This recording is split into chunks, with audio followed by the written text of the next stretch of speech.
Hi guys, welcome to the Essay of the Month live session on Near Peer। और आज का जो हमारा सेशन है उसके अंदर हम एक टॉपिक डिस्कस करेंगे which is that education makes a people easy to lead and difficult to drive, easy to govern but impossible to enslave.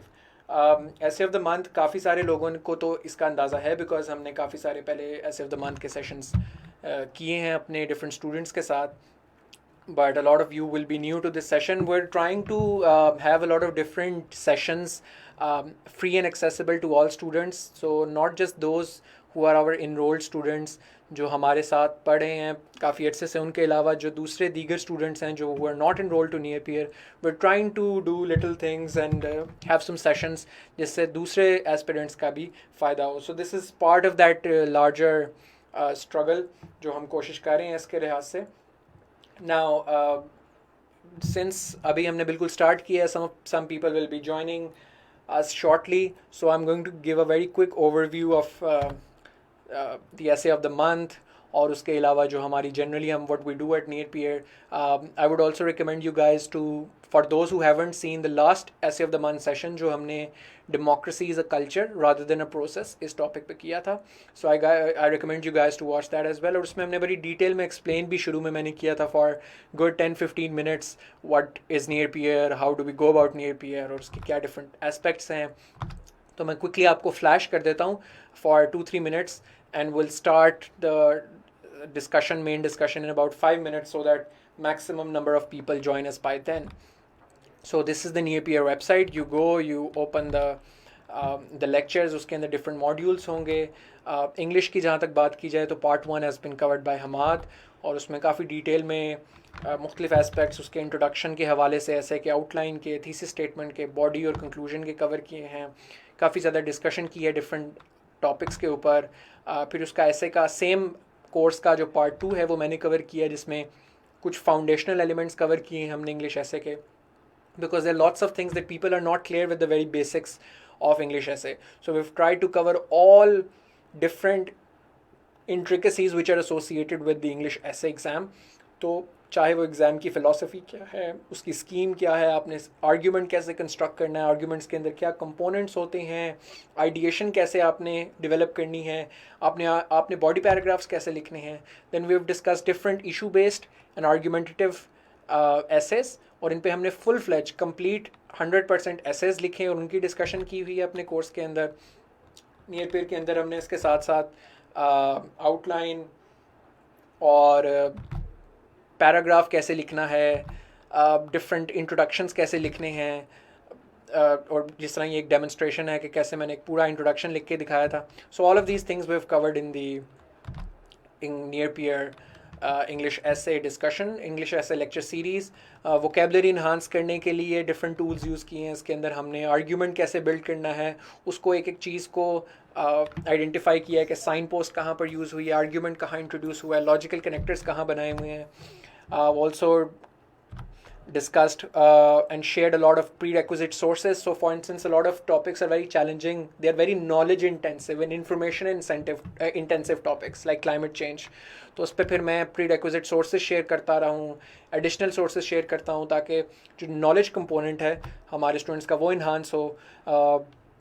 उसके अलावा क्विजेज़ और MCQs हम ऐड करते हैं अपने लेक्चर्स के साथ सो दैट आपकी रिटेंशन इंक्रीज़ हो और आपका knowledge भी इंक्रीज़ करो. The last thing that what we do is that we have an online platform on Edmodo की जो हम सोर्स यूज़ करते हैं it's an virtual classroom where जिन क्लासरूम्स में आप इनरोल्ड होते हैं अपने इंस्ट्रक्टर के साथ आप उसमें क्वेश्चंस पूछ सकते हैं, डिस्कशंस कर सकते हैं. जैसे मैं भी यही यूज़ करता हूँ source to discuss and share resources and new material with the students, because a lot of people have certain concerns regarding online classes के. इसमें हम इंस्ट्रक्टर से कैसे कम्युनिकेट करेंगे. तो in fact it is much easier to communicate with instructor through virtual platforms के आप exam तक किसी भी टाइम कंसल्ट कर सकते हैं अपने इंस्ट्रक्टर से, रादर देन कि आपने 3 महीने का किसी फिजिकल अकेडमी में सेशन करवाया, कवर किया और उसके बाद then you never going to see that instructor ever again. कुछ ये यूट्यूब पे नियर पीयर और ऐसे से रिलेटेड खास तौर पे रिसोर्सेज पढ़े हैं, वो आप देखें। ऐसे ऑफ द मंथ जो पिछला है वो CSS online by near peer के पेज पे भी और CSS preparation by near peer के ग्रुप में भी आपको मिल जाएगा, जो हमने डेमोक्रेसी के ऊपर last time democracy is a culture rather than a process इस पर डिस्कशन की थी. So that's the brief introduction to near peer and what we've so far done. Now we're quickly going to move to our topic, which is education makes a people easy to lead and difficult to drive, easy to govern but impossible to enslave. Now, you guys know कि education एक बहुत अहम topic है CSS से related, मगर इसकी ना बहुत ज़्यादा जिद्दतें हैं, बहुत ज़्यादा इसकी डायमेंशंस हैं इस एजुकेशन के टॉपिक की. So it's this in this larger theme of education इसमें काफ़ी डिफरेंट एस्पेक्ट्स निकलते हैं. तो ऐसे के अंदर ये मैंने मल्टीपल टाइम्स अपने कोर्स के अंदर जो मेरे स्टूडेंट्स हैं उनको पता है बहुत एम्फोसाइज़ किया कि आपकी लॉजिक जो है वो बहुत अच्छी होनी चाहिए. सो आपको लॉजिकली कनेक्ट करना है अपने सारे आइडियाज़ को, while you have to present diverse set of arguments, but all of these diverse set of arguments should be logically coherent to the central theme of the essay. और इसमें यह है कि कुछ लोग ये कहते हैं ना कि जैसे अगर हम कोई एक जनरल थीम प्रिपेयर कर लें तो क्या उसके सारे एसेस हो जाते हैं, तो ऐसा नहीं होता. लेट्स से आपने एक जनरल थीम एजुकेशन से रिलेटेड प्रिपेयर कर ली, आपने दुनिया जहान के फैक्ट्स एजुकेशन से रिलेटेड प्रिपेयर कर लिए, लेकिन अगर आपको आर्ग्यूमेंट बनाना नहीं आता, अगर आपकी दलील मजबूत नहीं है, तो आपके लिए इस तरह का टॉपिक करना मुश्किल हो जाएगा, क्योंकि ये हर टॉपिक अपनी लॉजिक के हिसाब से डिमांड करता है कि आप उसको इलूसिडेट करो, उसको एक्सप्लेन करो. तो अब जब हम इसकी बात करते हैं तो ये दो तरह के एसेस होते हैं CSS के अंदर जो मैंने डिस्कस किए हैं अपने लेक्चर्स के अंदर, बड़े डिटेल में उनको एक्सप्लेन किया हुआ है. एक होते हैं इशू बेस्ड एसेस और एक होते हैं argumentative essays. Issue based essays वो हैं जो किसी एक स्पेसिफिक इशू पे आते हैं और बड़े उसकी क्लियर कट डायमेंशंस और डिस्कस की होती हैं, जैसे water crisis in Pakistan, good challenges of good governance in Pakistan, energy crisis, things like these constitute issue-based essays. Climate change, causes and solutions, these are issue-based essays. Argumentative essays require you a certain interpretation of the topic and then explain that topic, जिसके अंदर proverbial statement भी हो सकती है, कोई idiomatic expression हो सकती है, किसी बंदे की quotation हो सकती है, कोई words of wisdom हो सकती है. ठीक है, तो इस context में ये थोड़ा सा broad होता है, general होता है उसके अंदर. तो ये जो topic हमारा है, education makes a people easy to lead, difficult to drive, easy to govern and impossible to enslave, ये एक आर्ग्यूमेंटेटिव ऐसे है. अगर यही टॉपिक अगर होता challenges of higher education in Pakistan, education के challenges of education enrolment in Pakistan, ठीक है, ये वाली चीज़ें इशू बेस्ड ऐसे में आती. लेकिन ये वाला टॉपिक एक आर्ग्यूमेंटेटिव टॉपिक है. इसी तरीके से जो टॉपिक है future of nations are decided in classrooms, education is for life not for living, these kinds of topics are argumentative. They require you a broader set of argumentation generally, but being logically coherent to the central idea. तो अब मैं सबसे पहले हम इसकी एक बिल्कुल basic level पर डिस्कशन करते हैं, इस टॉपिक को समझने की कोशिश करते हैं. आपके सामने ये टॉपिक अभी आया है. ऑल द स्टूडेंट्स जो नियर पीयर के मेरे ऐसे के स्टूडेंट्स हैं who must be watching this lecture, उनको यही है रिकमेंड कि वो आप अपनी स्क्रिप्ट्स हैं आपकी, आप उसे सामने रखें जो आपने इस ऐसे की लिखी हैं, ताकि आप कंपेयर कर सकें और अपने जो आपकी गलतियां हैं, आपके उसमें कुछ शॉर्ट कमिंग्स हैं, आप उसको साथ साथ इवेलुएट कर सकें आप. सो आपके सामने अभी ये टॉपिक आया है. For the rest of you have seen this topic for the first time. Education makes a people easy to lead, difficult to drive, easy to govern and impossible to enslave. So the first thing that you do is you start brainstorming on this idea कि individually इसके components हैं, अब इनका क्या मतलब है. एक बड़ा ही मुझे ये इंटरेस्टिंग टॉपिक इसलिए लगा, पास पेपर से मैंने ये लिया, बिकॉज ये टॉपिक ने खुद बहुत ज़्यादा ना अपनी डायमेंशंस लिखी हुई हैं कि इसके अंदर डायमेंशंस मौजूद हैं. आप उस हर डायमेंशन को एक्सप्लेन करते जाएंगे और उस हर डायमेंशन पे केस स्टडी देते जाएंगे और आपका ऐसे मुकम्मल हो जाएगा. तो अब हमें इंडिविजुअली देखना पड़ेगा कि what does the each operative term entails. इसमें 4 ऑपरेटिव टर्म्स हैं: lead, drive, govern and enslave. ठीक है, तो अब हमने इन सब के बारे में सोचना है, हर एक के लिए मेन आर्ग्यूमेंट क्रिएट करना है और उसके लिए कुछ लॉजिकल रीजंस क्रिएट करने हैं कि how does education make a people से मुराद आप नेशन है यहाँ पे, कि एक कौम को जो तालीम है वो उसको लीड करना कैसे आसान बना देती है. तो ये एक पॉजिटिव सेंस में वर्ड यूज़ हो रहा है. डिफ़िकल्ट टू ड्राइव इसमें नेगेटिव सेंस में यूज़ हो रहा है. Easy to govern obviously positive sense में, और इम्पॉसिबल टू इंस्लेव नेगेटिव। अब हम इंडिविजुअली देखते हैं इनका क्या मतलब बन सकता है। अभी आपने बहुत स्पेसिफिक डिटेल्स में नहीं जा रहे, मगर ब्रॉड आउटलाइन अपने जहन में एक बना रहे हैं, एक ब्रॉड आइडियाज़ इसके जो हैं हम उसे एक्सप्लोर कर रहे हैं। सो ईजी टू लीड का मतलब है कि एक ऐसा मुआशरा जो पढ़ा लिखा मुआशरा है, जिसमें तालीम पाई जाती है, the education is pervaded in the society, it's ubiquitous in the society, in such a society it is easier for reformers to lead that society. एक ऐसा मुआशरा जो पढ़ा लिखा मुआशरा है वो अपने खैर ख्वाहों को पहचान सकता है और अपने दुश्मनों को पहचान सकता है। तो ऐसे मुआशरे में जब सोशल रिफॉर्मर्स, जनरली रिफॉर्मर्स आते हैं या अच्छे लीडर्स आते हैं, तो वो उनके अच्छे लीडर्स की, रिफॉर्मर्स की अच्छी लीड को फॉलो करते हैं towards progress. So an educated society will follow the leadership of good reformers in pursuit of their collective prosperity and collective progress. इसी का कंट्रास्ट क्या है? इसका कंट्रास्ट ये कि ऐसा मुआशरा जहाँ पर एजुकेशन की कमी है, तालीम की कमी है, लोगों में इलिटरेसी ज़्यादा है और तालीम भी उनकी होलिस्टिक नहीं है, तो ऐसे मुआशरे में सोशल रिफॉर्मर्स आ भी जाएं तो ऐसा मुआशरा कभी तरक्की नहीं कर सकता, क्योंकि वो लोग अपने रिफॉर्मर्स को पहचान ही नहीं सकेंगे, वो लोगों को पता ही नहीं होगा, वो उनकी लीड ही नहीं फॉलो करेंगे, because these people will not be able to understand the importance of these peoples and the kind of reforms that they are trying to bring. ठीक है, सो द आइडिया इज़ के in an uneducated society, in an illiterate society, it is difficult to bring social change even when there are good leaders, or even if there is some sort of reformer, because such people cannot follow the lead of such good innovators, entrepreneurs, leaders, reformers. So get the idea कि तरक्की की तरफ lead करवाना उस माशरे को आसान है जो एजुकेटेड है या इस चीज़ को समझता है। दूसरी चीज़ डिफ़िकल्ट टू ड्राइव। अब यहाँ ड्राइव से मुराद उसी लीड से थोड़ा सा मुख्तलिफ करके अगर देखें, ड्राइव से मुराद जनरली जो इसमें यूज़ हुआ है कंटेक्चुअल, इसका मीनिंग ये है कि मैनिपुलेट करना, इमोशनली उसको, किसी को ड्राइव करना, उसको चलाना, मैनिपुलेट करना, कंट्रोल करना उस पर। तो एक ऐसा मुआशरा जो तालीम याफ्ता नहीं है, जहाँ पर तालीम की कमी है, तो ऐसे मुआशरे में जो डेमोगॉग्स हैं वो मैनिपुलेट कर सकते हैं लोगों की इमोशंस को, उनकी फीलिंग्स को, और चूंकि एजुकेशन ना होने की वजह से उनमें रैशनैलिटी कम होगी, रीज़न कम होगा, कैपेसिटी टू रीज़न कम होगी, क्योंकि एजुकेशन आपको क्रिटिकल थिंकिंग सिखाती है, एजुकेशन आपको रीज़न सिखाती है, एजुकेशन आपको रैशनैलिटी सिखाती है। Education allows you to distinguish between the right and wrong. Education allows you to distinguish between what is true and what is propaganda. तो इन सब, जब ये सारी चीज़ें माशरे में नहीं होंगी, एजुकेशन नहीं होगी, तो फिर पॉपुलिस्ट्स और डेमोगॉग्स जो हैं वो मैनिपुलेट कर सकते हैं लोगों को, और इसकी वजह से वो फिर इमोशनली मैनिपुलेट होंगे। तो यहाँ पर वो मैनिपुलेशन बाय डेमोगॉग्स जो है, ये मेन आइडिया।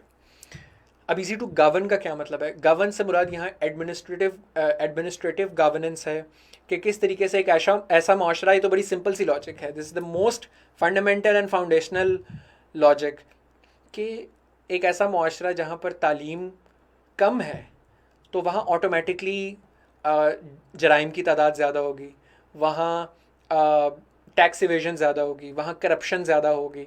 ठीक है, तो ऑटोमेटिकली गवर्नेंस मुश्किल हो जाएगी। जिस मुल्क में करप्शन ज़्यादा है, जिस मुल्क में रेंट सीकिंग ज़्यादा है, पेट्रनेज नेटवर्क्स ज़्यादा हैं, जिस माशरे में क्राइम ज़्यादा है, टैक्स इवेजन ज़्यादा है, तो ऑटोमेटिकली ऐसी रियासत को चलाना ज़्यादा मुश्किल है, गवर्नेंस मुश्किल है, और वहाँ पे पुअर गवर्नेंस होगी।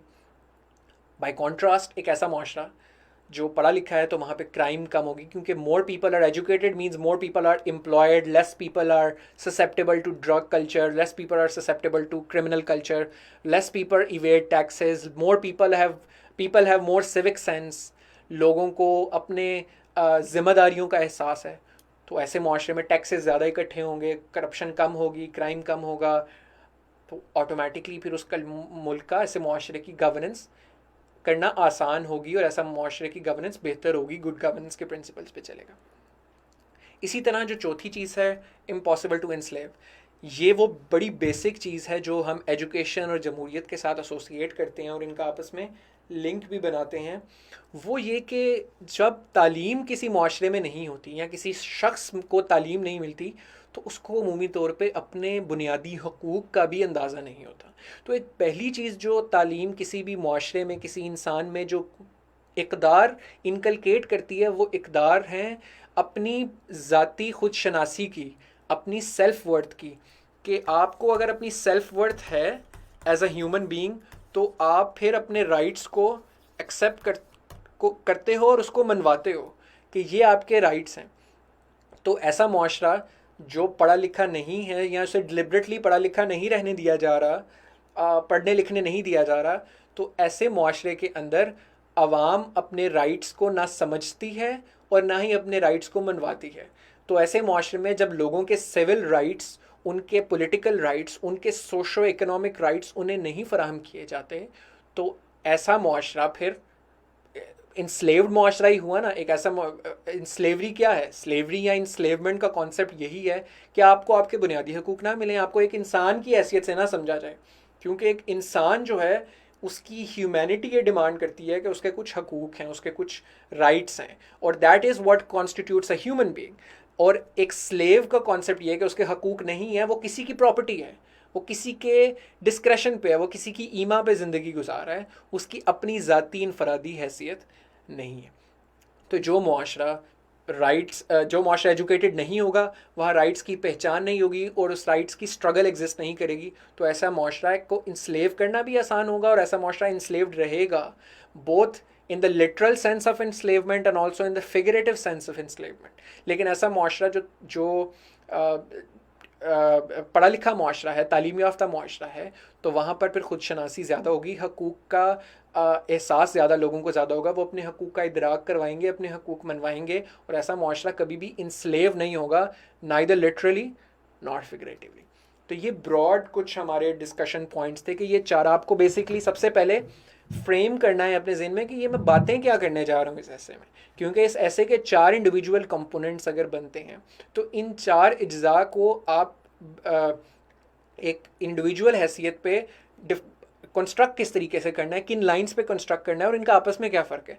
तो जब आपने ये अपने जहन में बना लिया, और ये आपने सबसे पहले पेपर में भी अगर आप करेंगे तो सबसे पहले आप आखिरी सफ़े पे इस तरह रफ वर्क करेंगे और उसमें ये you will brainstorm and you are basically scribble like I have scribbled here and discuss in your head कि आप क्या चाह रहे हैं इस ऐसे में, क्या different dimensions हैं, ठीक है।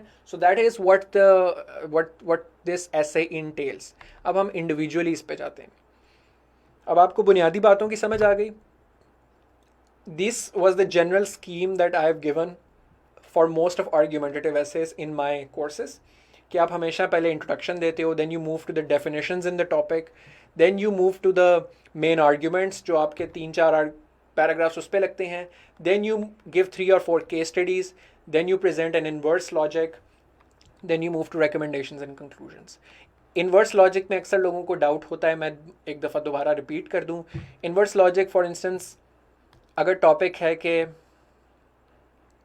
Violence is the last refuge of the incompetent, कि जो लोग इनकॉम्पिटेंट होते हैं, जो जिनमें सलाहियत कोई नहीं होती, वो लोग फिर वायलेंस पे रिजॉर्ट करते हैं। तो आपने पूरा ऐसे इस चीज़ पे लिखा कि इनकॉम्पिटेंस कैसे वायलेंस की तरफ लेकर जाती है, लेकिन एक पैराग्राफ आपने इसके मुतजाद में लिखना है कि जो कॉम्पिटेंट लोग हैं वो क्या करते हैं। इनकॉम्पिटेंस तो वायलेंस की तरफ लेकर जाती है, तो कॉम्पिटेंट लोग ऑल्टरनेटिवली निगोशिएशंस करते हैं, कॉन्फ्लिक्ट रेजोल्यूशन की तरफ जाते हैं, innovative out of box thinking करते हैं। तो ये इन्वर्स लॉजिक है। मगर आप ये देखें कि ये टॉपिक की कोई इन्वर्स लॉजिक जनरली नहीं बनती, ये टॉपिक एक प्लेन सिंपल टॉपिक है जिसकी 4 डायमेंशंस हैं, तो इसीलिए उसके अंदर ये इम्प्रोवाइज़ करें और इन्वर्स लॉजिक का इसमें सेक्शन ऑटोमेटिकली नहीं बनेगा। इसी तरह इसमें डेफिनेशंस भी एज सच हमें एक पैराग्राफ में देने की ज़रूरत नहीं है। जब हम मेन आर्ग्यूमेंट्स देंगे उसी में हम हर एक चीज़ को एक्सप्लेन करते जाएंगे कि लीड से क्या मतलब है, ड्राइव से क्या मतलब है, गवर्न से क्या, एनस्लेव से क्या, अपने अपने आर्ग्यूमेंट्स में। और इस पर्टिकुलर ऐसे के अंदर I thought when I experimented with writing different this ऐसे इन डिफरेंट वेज कि अगर इसके अंदर केस स्टडीज़ को हर आर्ग्यूमेंट में ही इनकॉर्पोरेट कर दिया जाए रादर देन अ सेपरेट 3-4 पहले सेपरेट 3-4 आर्ग्यूमेंट्स लिखे जाएँ और फिर 3-4 सेपरेट केस स्टडीज़ लिखी जाएँ, तो हर आर्ग्यूमेंट के नीचे ही उसकी केस स्टडी डाल दी जाए तो this will have a greater persuasive value. So I think इसमें हमें इस तरफ मूव करना चाहिए, इस मॉडल पे मूव करना चाहिए. So I am going to shift slightly away from the conventional model which we've generally followed in most of argumentative essays in the course. Why? Because this way I believe that this will be more persuasive, this will be more compelling, this will be a more compelling read. चलें start करते हैं. तो सबसे पहले आपका आ गया introduction. Lack of education creates an apathetic incompetent and subservient society. मैंने आपको समझाया था कि इंट्रोडक्शन आउटलाइन के अंदर भी आपका कॉम्प्रिहेंसिव होना चाहिए ताकि आपकी पूरी बात समझ आए उसके अंदर. इसी तरह तो मैं ये 2-3 पॉइंट्स जो इस ऐसे के मेन हैं, मेन जिस्ट को 3 पॉइंट्स में समराइज़ किया कि lack of education creates an apathetic incompetent and subservient society. Contrarily, education fosters mutual cooperation between the government and the people to promote collective interests of the society. तो ऐसे अल्फाज use करने की कोशिश की गई है ताकि वो मेन सारे आइडियाज़ को इनकैप्सुलेट करे. एपैथेटिक होगी तो वो ऑब्वियसली अपने राइट्स को भी नहीं एक्सेप्ट करेगी. एपैथेटिक होगी तो उसके अंदर सिविक सेंस भी नहीं होगी, सेंस ऑफ रिस्पॉन्सिबिलिटी नहीं होगी, करप्शन ज़्यादा होगी ऑटोमेटिकली. इनकॉम्पिटेंट होगी तो ग्रोथ नहीं ज़्यादा हो सकती, गवर्नेंस नहीं बेहतर हो सकती. सबसर्विएंट इंस्लेवमेंट और ड्राइव के कॉन्टेक्स्ट में यूज़ किया है. Contrarily, education fosters mutual cooperation between government and people to promote collective interest of the society. और चूंकि हम केस स्टडीज़ डालेंगे कंटेम्प्रेरी भी और हिस्टोरिकल भी, तो इसलिए ये third point, empirical and historical evidence suggests that the economic growth and the spread of civil liberties are direct outcomes of wide spread education. कि बेसिकली किसी भी मुआशरे की तरक्की जो है और मुआशरे का ज़्यादा फ्रीडम की तरफ जाना, फ्री होना, ये एजुकेशन के आउटकम्स का नतीजा है. वही जो बेसिकली सेंट्रल आइडिया है इस पूरे ऐसे का. अब आगे हमने अगला इसमें सबसे अच्छी बात यह है कि हम मेन हेडिंग्स जो अपने टॉपिक्स की बनाएंगे वो ऑटोमेटिकली हमें इसके अंदर ऑलमोस्ट गिवन है. कि आप ये देखें, चूँकि उसने 4 सेक्शंस में डिवाइड किया तो हम उन्हीं 4 सेक्शंस की 4 हेडिंग्स बना लेंगे. जैसे कि How does education make a people easy to lead? How does education make a people difficult to drive? How does education make a people easy to govern? इसको थोड़ा सा चेंज करेंगे, लैंग्वेज को थोड़ा डाइवर्सिफाई करेंगे, बट जनरली वो हमें खुद ही सेट आर्ग्यूमेंट्स इसके अंदर की स्टेटमेंट्स मौजूद हैं. एंड आई जनरली रिकमेंड कि हम सिर्फ जो हैं वो क्वेश्चंस की शक्ल में बनाएं मेन हेडिंग्स, क्योंकि वो डायरेक्टली कैप्चर करता है बड़ी the heart of the topic को. तो आपने ऐसा लगता है कि आपने टॉपिक को बिल्कुल उसकी गर्दन से पकड़ लिया है, तो लॉजिक आपकी बड़ी कंसिस्टेंट रहती है. तो दैट्स व्हाई आई रिकमेंड कि आप क्वेश्चंस की शक्ल में मेन हेडिंग बनाएं. तो पहला जो हमारा हेडिंग होगी वो कि how does education make a people easy to lead. अब लीड के अंदर हम वही बात सारी की सारी करेंगे जो मैंने आपको सबसे पहले एक्सप्लेन की थी कि education is instrumental in imparting a sense of responsibility. Thus, lack of education leads to poor civic sense. तो एक एजुकेशन जो है किसी भी माशरे में, तालीम जो है वो बड़ी इंस्ट्रूमेंटल होती है, उसका बड़ा रोल होता है सेंस ऑफ रिस्पॉन्सिबिलिटी किसी भी माशरे में देने के लिए. और इसी तरह अगर किसी माशरे में एजुकेशन नहीं होगी तो उसके अंदर पुअर सिविक सेंस होगी. तो एक पुअर सिविक सेंस किसी माशरे में होगी तो फिर ऐसा माशरा को कोई लीड नहीं कर सकता आसानी से. उस माशरे को लीड करना पॉजिटिव डायरेक्शन में बहुत मुश्किल होगा. जैसे कि आप ये देखें, an educated society follows the lead of great reformers in order to achieve social progress. कि जो अनएजुकेटेड सोसाइटी है उसके लिए तो ये मुश्किल है, लेकिन जो एजुकेटेड सोसाइटी है वो ग्रेट रिफॉर्मर्स की लीड में सोशल प्रोग्रेस की तरफ मूव करना आसान होता है. उसमें मैंने 2 केस स्टडीज़ इसमें यूज़ की हैं. The Chinese polity under the leadership of Mao Zedong and Deng Xiaoping transformed itself into one of the most prosperous societies of modern times. ठीक है. अब इसमें इस केस स्टडी में आप चूँकि मिक्स एंड मैच हमें इसमें करना है, तो आई थिंक आपका जो एक पैराग्राफ होगा, second paragraph, obviously first paragraph हमारा इंट्रोडक्शन का पैराग्राफ होगा और वो मैं भी एंड पे डिस्कस करूँगा जब हम पूरा ऐसे डिस्कस कर लेंगे. फिर हमारे लिए इंट्रोडक्शन लिखना आसान होगा, तो I am skipping that. But ये आपकी सबसे पहले आउटलाइन में पहला आ गया, इसके कॉरस्पॉन्डिंग बॉडी में आपने पूरा इंट्रोडक्शन लिख लिया. फिर आपके आउटलाइन के अंदर ये वाला सेकंड पॉइंट होगा। तो उसमें ये सेकंड पैराग्राफ आपका बन जाएगा इन दोनों चीज़ों के ऊपर। इस सेकंड पैराग्राफ के अंदर आप एक्सप्लेन करेंगे कि एजुकेशन कितनी इंपॉर्टेंट होती है, सेंस ऑफ रिस्पॉन्सिबिलिटी इनकलकेट करने में, लोगों को पता चलता है कि क्या सही है क्या गलत, लोगों को तमीज़ करने का एहसास आता है अच्छे और बुरे लीडर्स के दरमियान, सिविक सेंस उनकी इंप्रूव होती है। तो ऐसा माशरा जिसमें एजुकेशन नहीं है वहाँ पर पुअर सिविक सेंस होगी, वो लोग ग्रेट रिफॉर्मर्स, और अगर लीडर्स वहाँ मौजूद हैं तो वो कभी लीडर्स ऊपर आ ही नहीं सकते, क्योंकि ऐसा माशरा ऐसे लोगों की, ऐसे लीडर्स की, रिफॉर्मर्स की कदर नहीं करता, और अगर आ भी जाएँ तो उनकी कभी लीड को फॉलो नहीं करता। लेकिन इसके बरक्स एक तालीमी याफ्ता माशरा, एक बेहतर माशरा जो है वो ग्रेट रिफॉर्मर्स की लीड को फॉलो करता है और तरक्की की तरफ जो है, समाजी तरक्की की तरफ गामजन होता है। तो ये आपके दो पॉइंट्स जो हैं आप इन्हें एक पैराग्राफ में कर सकते हैं, और ये जो दो केस स्टडीज़ हैं इन दोनों को आप एक पैराग्राफ में कर सकते हैं। इसमें you can play around, for instance you can have one paragraph specially just for this, one paragraph for this and one paragraph for this. It really depends upon आपकी हैंड राइटिंग कितनी है, आपका knowledge कितना है, knowledge in the sense कि आप उस argument को कितनी बेहतर कंस्ट्रक्ट कर सकते हो, आपके पास अल्फाज का कितना ज़ख़ीरा है उसको कंस्ट्रक्शन करने का। सो ऑल ऑफ दीज थिंग्स, क्योंकि हमने ब्रॉडली 12-14 या 14-15-16 पैराग्राफ्स बनाने होते हैं, depending upon again your time, your skill set, your knowledge. तो इसलिए you can very that accordingly. But अगर मैं ये ऐसे कर रहा होता तो मैं इन दोनों को एक पैराग्राफ लिखता, और फिर ये जो दो केस स्टडीज़ मैंने लिखी हैं इन दोनों का एक पैराग्राफ लिखता, बिकॉज मेरे पैराग्राफ स्लाइटली बड़े होते थे, 75% ऑफ द पेज कवर करता था एक पैराग्राफ, तो इसलिए मैं फिर इन दोनों को मर्ज कर लेता।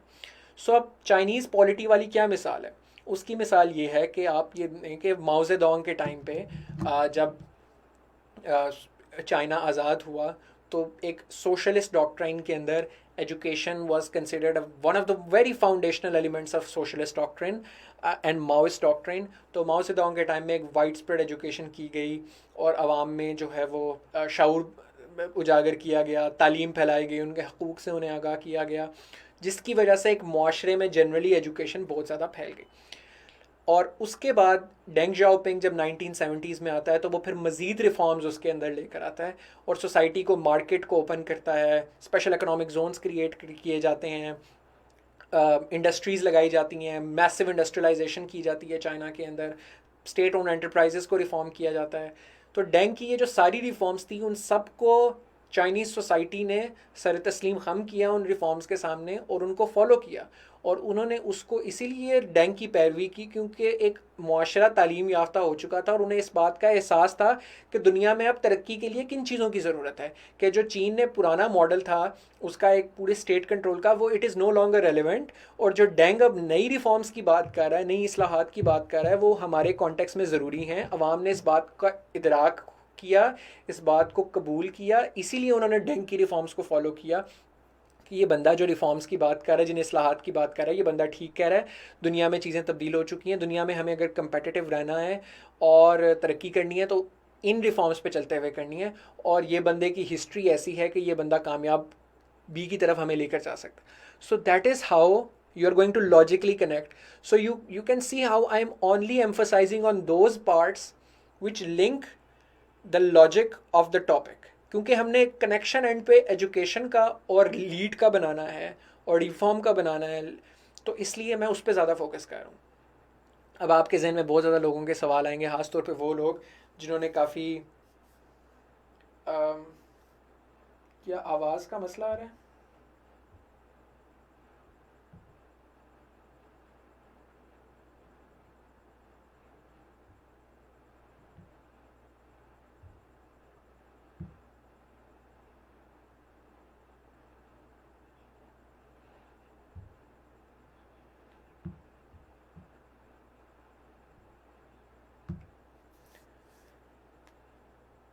Alright, so the voice is fine. So आप में से जो लोग ख़ास तौर पे जो थोड़े वेल रेड हैं या इस इशू को फॉलो करते हैं, दे वुड आर्ग्यू लेजिटिमेटली सो कि काफ़ी इश्यूज़ थे माओ के सिस्टम के अंदर, काफ़ी ऑटोक्रेटिक सिस्टम था और इतनी वाइड स्प्रेड एजुकेशन नहीं थी, कोलेक्टिवाइजेशन ऑफ फार्म्स थी और प्राइवेट प्रॉपर्टी की इजाज़त नहीं थी, तो lots of issues with the Maoist China. But again मैं ये पहले भी एम्फोसाइज कर चुका हूँ कि हमारे जो इंग्लिश ऐसे हम करते हैं CSS में, उसमें हमने चेरी पिक करना होता है. So we are not writing a research paper on China, we are not seeking to publish our paper in an accredited academic journal. We are only looking to give logical arguments in our favour, और उसके लिए हम cherry pick करते हैं specific information को, और उसको इस तरीके से फ्रेम करते हैं कि वो हमारी बात के हक में जाए और हमारी फेवर में जाए. So we basically omit certain realities, we omit certain facts and only focus on those facts, and we exaggerate those facts to the extent that it proves our point. हम अपने हिसाब से चीज़ करते हैं. तो इसीलिए मैंने चाइनीज़ कॉन्टेक्स्ट में वो बहुत स्पेसिफिक एग्जांपल्स, बहुत स्पेसिफिक चीज़ों को, लॉजिक को यूज़ करके अपने फेवर में यूज़ करना. इसी तरह आगे बात करें तो मार्टिन लूथर किंग की. तो Martin Luther King was able to lead an organised movement of civil rights due to the emancipative consciousness imparted by education in African Americans. There's this question that was Chinese society not educated before Mao? The facts would vary, but हम focus करेंगे सिर्फ हम इसको frame इस तरीके से करेंगे. You could argue that Chinese society started getting educated even before Mao, and that is precisely the reason that Chinese society followed the lead of Mao. ठीक है, क्योंकि बादशाहत का निज़ाम था चीन के अंदर, और उसमें जब तालीम फैली, एजुकेशन उसके अंदर आम हुई, तो they no longer wanted the same monarchical system. Hence when a leader like Mao Zedong emerged and wanted to free them from the shackles of monarchy, people followed his lead because people understood that they did not want to live under monarchy anymore, and they wanted to live in a more equalitarian society. Hence they followed the lead of Mao Zedong. The reason why Mao Zedong was able to lead that movement was because he was able to capitalize upon the rationality of the educated people of China. ठीक है, तो argument again आप उस तरह बना सकते हैं. आपने अपनी, तो this is the basically the art of framing, कि आप उसको फ्रेम किस तरह करते हो, अपनी बात को प्रेजेंट किस तरीके से करते हो. Then Martin Luther King junior was able to lead an organized movement of civil rights due to the emancipative consciousness imparted by education in African Americans. तो इसके अंदर आप बेसिकली बिल्ड कर सकते हो कि कैसे अमेरिका जो थी उसमें एक बहुत बड़ी हिस्ट्री ऑफ स्लेवरी थी, and slaves obviously were not allowed to read and write. After transatlantic slave trade, there were millions of slaves in the US. Their children were born into slavery, और education नहीं थी. इसकी वजह से बहुत बड़ी movement भी स्लेव्स में रिवोल्ट नहीं शुरू हुई. उसमें आती रही. अगेन हम चेरी पिक कर रहे हैं information. Then later subsequently America में सिविल वॉर होती है. स्लेव्स उसमें एक्टिवली पार्टिसिपेट करते हैं नॉर्थ की साइड से, और सिविल वॉर के नतीजे में स्लेवरी आउटलॉ हो जाती है अमेरिका में in 1860s. So slavery gets outlawed and abolished, and afterwards reconstruction era शुरू होता है यूएस के अंदर, जहाँ पर जो फॉर्मर स्लेव्स थे उन्हें राइट टू वोट मिलता है, और उन्हें right to participate in public affairs मिलता है, और आहिस्ता आहिस्ता वो भी एजुकेशन उनको भी एक्सेसिबल होना शुरू हो जाती है. So previously that education which was limited exclusive to white man in particular, वो अब ब्लैक अफ्रीकन अमेरिकन कम्युनिटी को भी एक्सेसिबल होना शुरू होगी education. Education started pervading in the society, और अल्टीमेटली उसका नतीजा ये हुआ कि जब वाइट एक्सट्रीमिस्ट ऑर्गेनाइजेशंस लाइक कू क्लक्स क्लैन या वाइट जो सुप्रीमेसी ने दोबारा रिसर्च करने की कोशिश की थ्रू जिम क्रो लॉज, और स्लेवरी तो अबॉलिश हो गई, लेकिन बड़ी इंस्टीट्यूशनलाइज्ड रेसिज्म एग्जिस्ट करता था. एक बड़ा सिस्टेमिक रेसिज्म जो है वो एग्जिस्ट करता था. तो because of this the African Americans realised, because of the education that they had received after the civil war, after the ending of slavery, they recognized कि भाई ये जो जिम क्राउ लॉज हैं या जो कुक्लक्स क्लैन जिन चीज़ों की बात करती हैं, जो सिस्टेमिक रेसिज्म है और जो सेग्रीगेशन है कि अभी भी blacks and whites cannot get educated at the same school, cannot drink at the same place, cannot sit in the same bus at the same place. तो Montgomery बस बाइकॉट जो था रोज़ा पार्क्स का, तो बेसिकली उनको रियलाइज़ हुआ कि ये हमारे साथ ज़्यादतियाँ हो रही हैं. That is Y they were able to follow the lead of the great reformer like Martin Luther King, because African Americans, by virtue of their education, understood what Martin Luther King was saying when he talked about I have a dream. So people could relate to that, could know that this is what जो कि ये उनका हक है और क्या उनके साथ ज़्यादती हो रही है, उन्हें किस डायरेक्शन में मूव करना है और उन्हें किस तरीके से अपने लीडर को फॉलो करना है, precisely because they had gotten educated after the civil war. तो इस तरीके से आप इसको कर सकते हैं। ये there is this very good point by Tabish कि आप इसमें मुस्लिम रेफॉर्मेशन की मिसाल भी दे सकते हैं कि जो इंडिपेंडेंस मूवमेंट थी, जो कॉलोनियल रूलर्स के ख़िलाफ़ चली, तो सर सैयद अहमद ख़ान की जो पूरी एजुकेटिव तहरीक थी और दीगर जो हमारे सोशल रिफॉर्मर्स थे, उन्होंने जो एजुकेशन वाइड स्प्रेड हुई, अलीगढ़ यूनिवर्सिटी वगैरह, इसका बड़ी अच्छी आप एग्जांपल इसके अंदर दे सकते हैं कि Aligarh became the corner stone of the independence movement. That is precisely why people followed the read of Muslim league and Quaid Azam, because of the way that education, the spread of education had created this sense कि they need to have a separate homeland। और ये बात logically ठीक भी है कि अलीगढ़ से ही ये सारी तहरीक जो है उसका आगाज़ हुआ, तो अलीगढ़ यूनिवर्सिटी का इसमें बहुत बड़ा रोल था, एजुकेटेड मिडिल क्लास मुस्लिम कम्युनिटीज़ का इस मूवमेंट में बहुत बड़ा रोल था। So that's an excellent point by Tabish, you can also incorporate that with in this. तो आपके पास ये पहला आर्ग्यूमेंट, जो पहला चार में से जो पहली डायमेंशन थी इस ऐसे की, वो कवर होती है कि how does education make a people easy to lead. अब उसके बाद हम बात करेंगे कि how does education make it difficult for demagogues to drive a nation.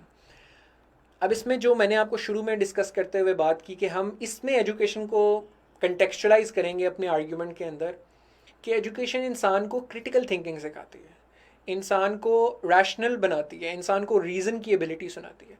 इंसान हर चीज़ को फेस वैल्यू पे नहीं लेता, वो उसका तज्जिया करने को उसकी सलाहियत देती है, उसको समझने की ये सलाहियत देती है, उसके ऊपर अपनी एक इनफरादी राय कायम करने की सलाहियत देती है। जो फैक्ट्स हैं, जो हक़ाइक़ हैं, उन पे नज़र दौड़ाने की इंसान को हैसियत देती है। तो लैक ऑफ एजुकेशन ऑल्टरनेटिवली फिर ये कोई चीज़ें नहीं होती। जब इंसान में एजुकेशन नहीं होती, किसी मुआशरे में एजुकेशन नहीं होती, तो ऐसे मुआशरे में क्रिटिकल थिंकिंग कम होगी, रैशनल रीजनिंग कम होगी। ऐसा मुआशरा इतना इंटेलेक्चुअली रिगरस मुआशरा नहीं होगा। So this in such a society, this makes it easier for them to be manipulated by demagogues। तो जो डेमोगॉगरी करके, इमोशनल मैनिपुलेशन करके जो लीडर्स आते हैं, जो हकीकत में तरक्की नहीं दे सकते इंसान को और किसी मुआशरे को, लेकिन वो इमोशनली मैनिपुलेट करना जानते हैं लोगों को, तो ऐसा अनएजुकेटेड मुआशरा, क्योंकि वो क्रिटिकल थिंकिंग नहीं कर सकता, क्योंकि रैशनल रीजनिंग की एबिलिटी ऐसे मुआशरे में नहीं रहती, क्योंकि ऐसा मुआशरा इंटेलेक्चुअली रिग्रेस नहीं होता, ऐसा मुआशरा ऐसे लोगों की ये चालों को आइडेंटिफाई नहीं कर सकता, तो फिर डेमोगॉग्स के लिए आसान हो जाता है ऐसे मुआशरे में पनपना। ठीक है, तो इसके अंदर हम मिसाल दे सकते हैं बड़ी अच्छी एडोल्फ हिटलर की, कि it was easier for Adolf Hitler to propagate his vicious propaganda in the Weimar Republic due to wide spread illiteracy and poverty. अब इसमें एक सेकंड के लिए इस केस स्टडी को ज़रा गौर से सोचें, और इसमें आप उन चीज़ों को चेरी पिक करेंगे अगेन, जो lack of education in Germany, जो वाइमार रिपब्लिक थी, उसमें, और राइज ऑफ एडोल्फ हिटलर को आप रिलेट कर सकें। इसके अंदर आप ये आर्ग्यू करेंगे कि पहली जंग अज़ीम के से पहले भी ऑटोमन बिस्मार्क जो was the ruler of Germany, German unification जिसके अंडर हुई, जर्मनी जो कि which was known as Prussia, तो प्रशिया की जो राइज था वो बड़ा एक मिलिट्राइज्ड किस्म का राइज था, कि एक मिलिट्री स्टेट और गैरिजन स्टेट की शक्ल में वो सामने आता है। इसको बल्कि प्राइटोरियन स्टेट कहा जाता है, if I don't get the spellings wrong. So it used to be a praetorian state, Otto von Bismarck, जिसके टाइम पे जर्मन यूनिफिकेशन हुई थी प्रशिया की। तो एक प्राइटोरियन स्टेट थी, governed and ruled and led by military pervaded all segments of society, एक militarised society थी। एजुकेशन और सोशल एस्पेक्ट्स पे इतना फोकस नहीं था। Again I am cherry picking, क्योंकि अगर आपको फैक्चुअली बताऊं तो Prussia was the first state in the world, first country in the world कि जिसने स्टेट स्पॉन्सर्ड एजुकेशन सबसे पहली दफ़ा शुरू की थी, अगेन फॉर प्रोपेगेंडा रीजंस, मगर पहली दफ़ा जो नेशनल करिकुलम और स्टेट आई थी वो प्रशियन स्टेट से आई थी, ऑटोमन बिस्मार्क के under. But anyways we are going to omit that fact, we are going to argue that how under Otto von Bismarck a praetorian state was created with little to no regards for education, with only ambitions for military conquest and military expansionism in Europe। ठीक है, तो ये basically रियासत का था। इसी वजह से फिर वर्ल्ड वॉर 1 जब होती है तो रशिया, जर्मनी, उसमें बहुत एक्टिवली पार्टिसिपेट करता है और उसका भी एम्बिशन होता है यूरोपियन डोमिनेशन का. And after world war one जब जर्मनी डिफीट होता है और फिर ट्रीटी ऑफ वर्साइल्स आती है, तो उसके अंदर वॉर गिल्ट क्लॉज थी. वॉर गिल्ट क्लॉज के अंदर सारा वर्ल्ड वॉर वन का मलबा जो है वो जर्मनी पर डाला गया और Germany had to pay reparations to the allies who won the war. तो ऑलरेडी उनकी क्रिपलिंग इकोनॉमी थी, ऑलरेडी एजुकेशन वाइड स्प्रेड नहीं थी. वर्ल्ड वॉर टू की डिफीट, ट्रीटी ऑफ वर्साइल्स और वॉर गिल्ट क्लॉज की जो रेपरेशंस थी उनकी वजह से उनके पास मज़ीद इकनॉमिकली वो वीक हो गए और मज़ीद एजुकेशन और सोशल जो स्पेंडिंग थी मुल्क की वो मज़ीद कम हो गई. So there was a wide spread poverty in the country, there was wide spread illiteracy in the country, wide spread education. So the point that we have made so far, we have explained all the reasons कि किस तरीके से पहले हमने establish किया है कि क्यों एजुकेशन कम थी और इलिटरेसी ज़्यादा थी जर्मनी के अंदर वर्ल्ड वॉर टू से पहले. वो हमने पूरे उसके रीजंस बताए कि एजुकेशन जो थी वो नहीं थी वाइड स्प्रेड और उसके पीछे जितने फैक्टर्स थे उस एजुकेशन ना होने के, हमने वो फैक्टर्स पहले बताए. ऑटोमन बिस्मार्क के टाइम पे प्राइटोरियन स्टेट का बनना, वर्ल्ड वॉर वन के बाद treaty of Versailles, war guilt clause, reparations, वो सारे फैक्टर्स बताए लैक ऑफ एजुकेशन के. और फिर इस लैक ऑफ एजुकेशन से क्या हुआ कि एडोल्फ हिटलर जैसा बंदा उठा, उसने लोगों को इमोशनली मैनिपुलेट क्या किया कि we are a superior race, the Aryan race और the German race, the blue eyed blonde people, we are the superior race and हम एक सुपर रेस एग्जिस्ट करते हैं. और उसने यूजेनिक्स का concept, Eugenix basically racial purity का और जेनेटिक सुपीरियॉरिटी का कॉन्सेप्ट है. यूजेनिक्स उसने ये पॉपुलराइज करवाया और उसने वर्ल्ड वॉर वन की सारी जिम्मेदारी माइनॉरिटीज़ पे डाली, जिप्सीज़ पे, जेहोवाज विटनेस पे, पर्टिकुलरली ज्यूज़ पे कि जूश बैंकर्स ने बैंक करप्ट किया है हमें. और उसने लोगों को इमोशनली मैनिपुलेट करके इतनी बड़ी नाज़ी पार्टी खड़ी की और जिसकी एक वाइड स्प्रेड पॉपुलर सपोर्ट थी पूरे जर्मनी के अंदर. And he dragged people into world war two and in that world war two then he massacred 6 million Jews and other minorities. और उसने एक बहुत बड़ा जुल्म जो है वो किया लोगों पे. क्यों? बिकॉज एजुकेशन की कमी थी मुआशरे में. और क्यों कमी थी पहले आपने वो बताया, फिर एजुकेशन की कमी, फिर एडोल्फ हिटलर ने किस तरह उन्हें मैनिपुलेट किया और वो किस तरीके से मैनिपुलेट हो गए. They were driven, emotionally driven by Adolf Hitler, जो कि वर्ड भी है हमारे हेडिंग में.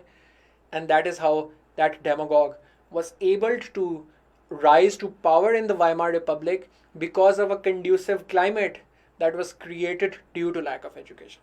So that is the whole argument. ये उरूज, I am not entirely sure about that fact, but again the argument is कि आपने कुछ फैक्ट्स ओमिट करने हैं. मैंने इस तरह बताया कि even Prussia was the first state to introduce the state sponsored education at that time, but you are going to omit that fact. The fact of the matter is that generally overall education was quite low, and especially due to devastation of World War One in particular. और उसके बाद the Great Depression, I forgot to mention Great Depression, और इन चीज़ों की वजह से वैसे ही बहुत वाइड स्प्रेड पावर्टी और illiteracy जो थी वो बहुत ज़्यादा हो गई थी. तो but you are going to focus exclusively on Germany, and also because Germany had to pay war guilt clause की वजह से they had to pay reparations and then economic depression भी आ गया द ग्रेट डिप्रेशन की शक्ल में.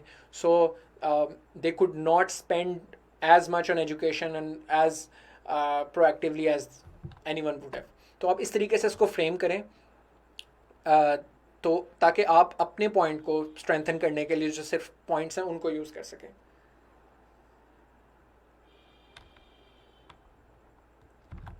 Next, well informed community. इसका ऑल्टरनेटिवली तो ये हमने बता दिया कि जब किसी मुआशरे में एजुकेशन नहीं होती तो वो कैसे वहाँ पर डेमोगॉग्स, उनका राइज आसान हो जाता है, उनको ड्राइव करना आसान हो जाता है ऐसे मुआशरे के अंदर. इसके मुतज़ाद ऐसा मुआशरा जहाँ पर एजुकेशन एग्जिस्ट करती है वहाँ पर कभी डेमोगॉग्स राइज नहीं कर सकते. ऐसे मुआशरे को मैनिपुलेट करना आसान नहीं है, ऐसे मुआशरे को ड्राइव करना आसान नहीं है. A well-informed community is not swayed by incendiary rhetoric, making it easier for them to check their populist impulses.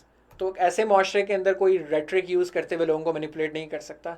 अब इसी की मिसाल हमने, एक बहुत अच्छी मिसाल है क्योंकि हमने pre post world war two Germany में डिस्कस किया राइज ऑफ हिटलर, तो अब हम post world war two Germany को कंपेयर करें कि पोस्ट वर्ल्ड वॉर टू के अंदर हम देखते हैं कि जर्मनी के अंदर काफ़ी तब्दीलियाँ हुई। Germany became industrialise, Germany also abandon its old practice of that militarised nation. और उससे हुआ ये कि जो post world war two Germany है उसके अंदर there was wide spread education, बहुत बड़ी बड़ी यूनिवर्सिटीज़ को दोबारा पब्लिक फंडिंग बहुत ज़्यादा की गई, एजुकेशन सिस्टम उसका बहुत अच्छा डेवलप दोबारा से हुआ, और एक बहुत wide spread education economic growth के साथ साथ होना शुरू हुआ। End of course Germany today is an industrial power house of Europe. तो अब ऐसा मुआशरा है जो करंट जर्मनी है वर्ल्ड वॉर टू से लेकर अब तक, चूँकि वहाँ पर एजुकेशन बहुत वाइड स्प्रेड रही है over the course of decades, तो अब जब इस तरह की ग्रुप्स आते हैं जो हिटलर से मिलते जुलते ग्रुप्स आते हैं जो कि फार राइट पार्टीज़ हैं जर्मनी में, जैसे कि AFD एक बहुत मशहूर फार राइट पार्टी है, तो वो नेशनल इलेक्शंस नहीं जीत पाते। क्यों? क्योंकि पॉपुलर उनकी सपोर्ट अब एग्जिस्ट नहीं करती। तो it's a very good comparative analysis that you can give. In the same Germany the far right populist party such as AFD have consistently failed to win national elections due to wide spread education after world war two. तो इसीलिए जो Christian Democratic Party है Angela Merkel की, that is very popular. It has a more moderate liberal view और more rational view as well, क्योंकि society में बहुत ज़्यादा एजुकेशन है, तो that is why they not do not elect the same far right groups.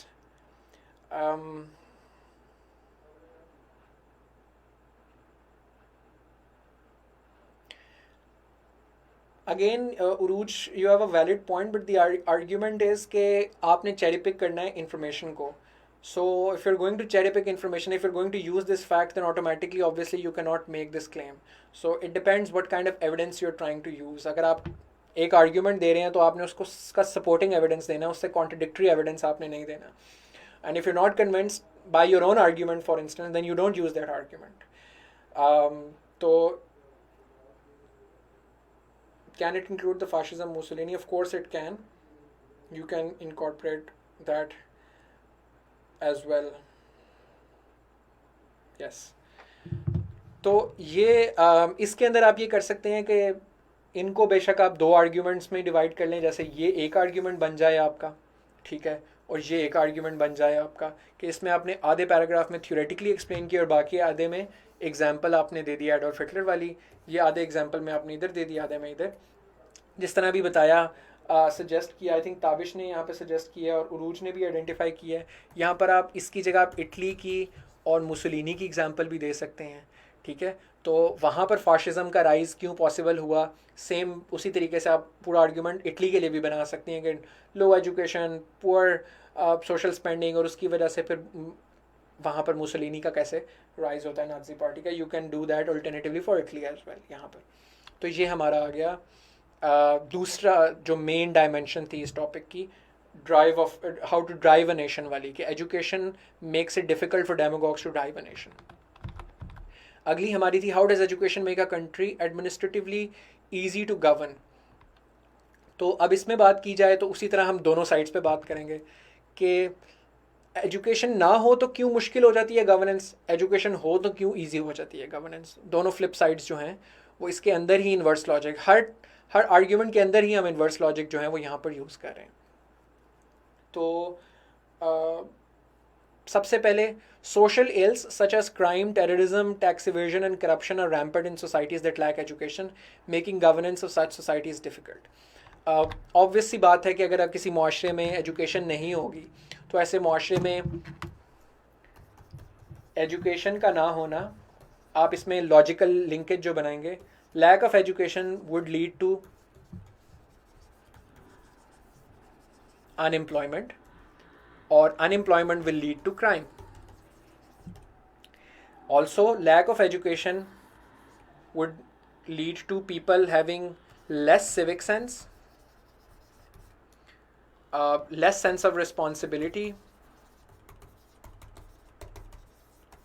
and more personal interests at the cost of collective interest. तो ये सारी चीज़ें क्या करेंगी, फिर क्राइम, करप्शन और इस तरह की चीज़ों की तरफ लेकर जाएंगे. So that's a very Fairlie simple chain of causation. लेकिन ये चेन ऑफ कॉजेशन आपने आर्ग्यूमेंट में बनानी है. यही तो दलील या आर्ग्यूमेंट जो है उसकी हुस्न होता है या उसकी इंपॉर्टेंस होती है कि आपने एक बड़ी लॉजिकल तरीके से एक्सप्लेन करना है कि लैक ऑफ एजुकेशन जो है वो इंसान को सेंस ऑफ रिस्पॉन्सिबिलिटी देती है, सेंस ऑफ सिविक रिस्पॉन्सिबिलिटी देती है, इंसान को रियासत की कदर आती है, इंसान को कलेक्टिव कॉन्शियसनेस की कदर आती है. इंसान को पता चलता है कि मेरा टैक्स देना इंपॉर्टेंट है, क्योंकि अगर मैं टैक्स नहीं दूंगा तो सड़कें नहीं बन सकती, स्कूल नहीं बन सकते, बच्चों को तालीम नहीं मिल सकती, बच्चों को हेल्थ फैसिलिटीज़ नहीं मिल सकती, मेरे बुढ़ापे में मेरी रियासत मेरा ही ख्याल नहीं रख सकती. तो आपका विजन ब्रॉड करती है, आपका होराइजन ब्रॉड करती है एजुकेशन. लेकिन अगर एजुकेशन नहीं है तो आपको ये सारी बातें नहीं समझ आती, तो इसलिए आप टैक्स इवेड करते हो. अगर आप में एजुकेशन नहीं है तो क्राइम और टेररिज्म ज़्यादा होगा. आप ऐसे माशरे के अंदर फिर ऑब्वियसली ऐसे सोशल इल्स ज़्यादा फैलती हैं. तो फिर ज़ाहिर बात है ऐसी जगह पे गवर्नेंस मुश्किल होगी, वहाँ पर उसको गवर्न करना भी मुश्किल होगा और ऑटोमेटिकली गवर्नेंस उसके अंदर वो डिटीरियोरेट करती जाएगी. उसकी केस स्टडी आप दे सकते हैं सब सहारन अफ्रीका की. Again countries like Somalia, Congo, Mali, Niger, Chad, these are sub Saharan African countries. और वहाँ आप फैक्ट दे सकते हैं कि crime rate is high and economic growth is low. So economic growth or crime rate is high while at the same time levels of education are low. ठीक है. So इसमें से ये साबित होता है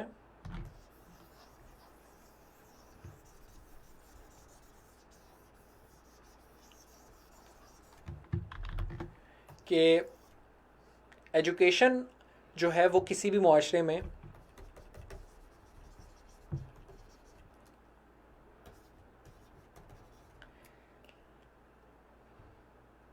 ऐसा रिलेशनशिप है कि एजुकेशन अगर कम है तो क्राइम ज़्यादा है, एजुकेशन ज़्यादा होती जाएगी तो क्राइम कम होगा. और इसमें अगर आप सब सहारन की मिसाल दें तो वो ये मिसाल इसके कॉन्टेक्स्ट में है कि आप वहाँ पर इस पर I would recommend that you guys do some research on your own and identify कि क्राइम रेट कितना है लेट्स से कॉन्गो में, और उसकी एजुकेशन और लिटरेसी लेवल कितना है, लर्निंग आउटकम्स पे उसकी क्या परफॉर्मेंस है.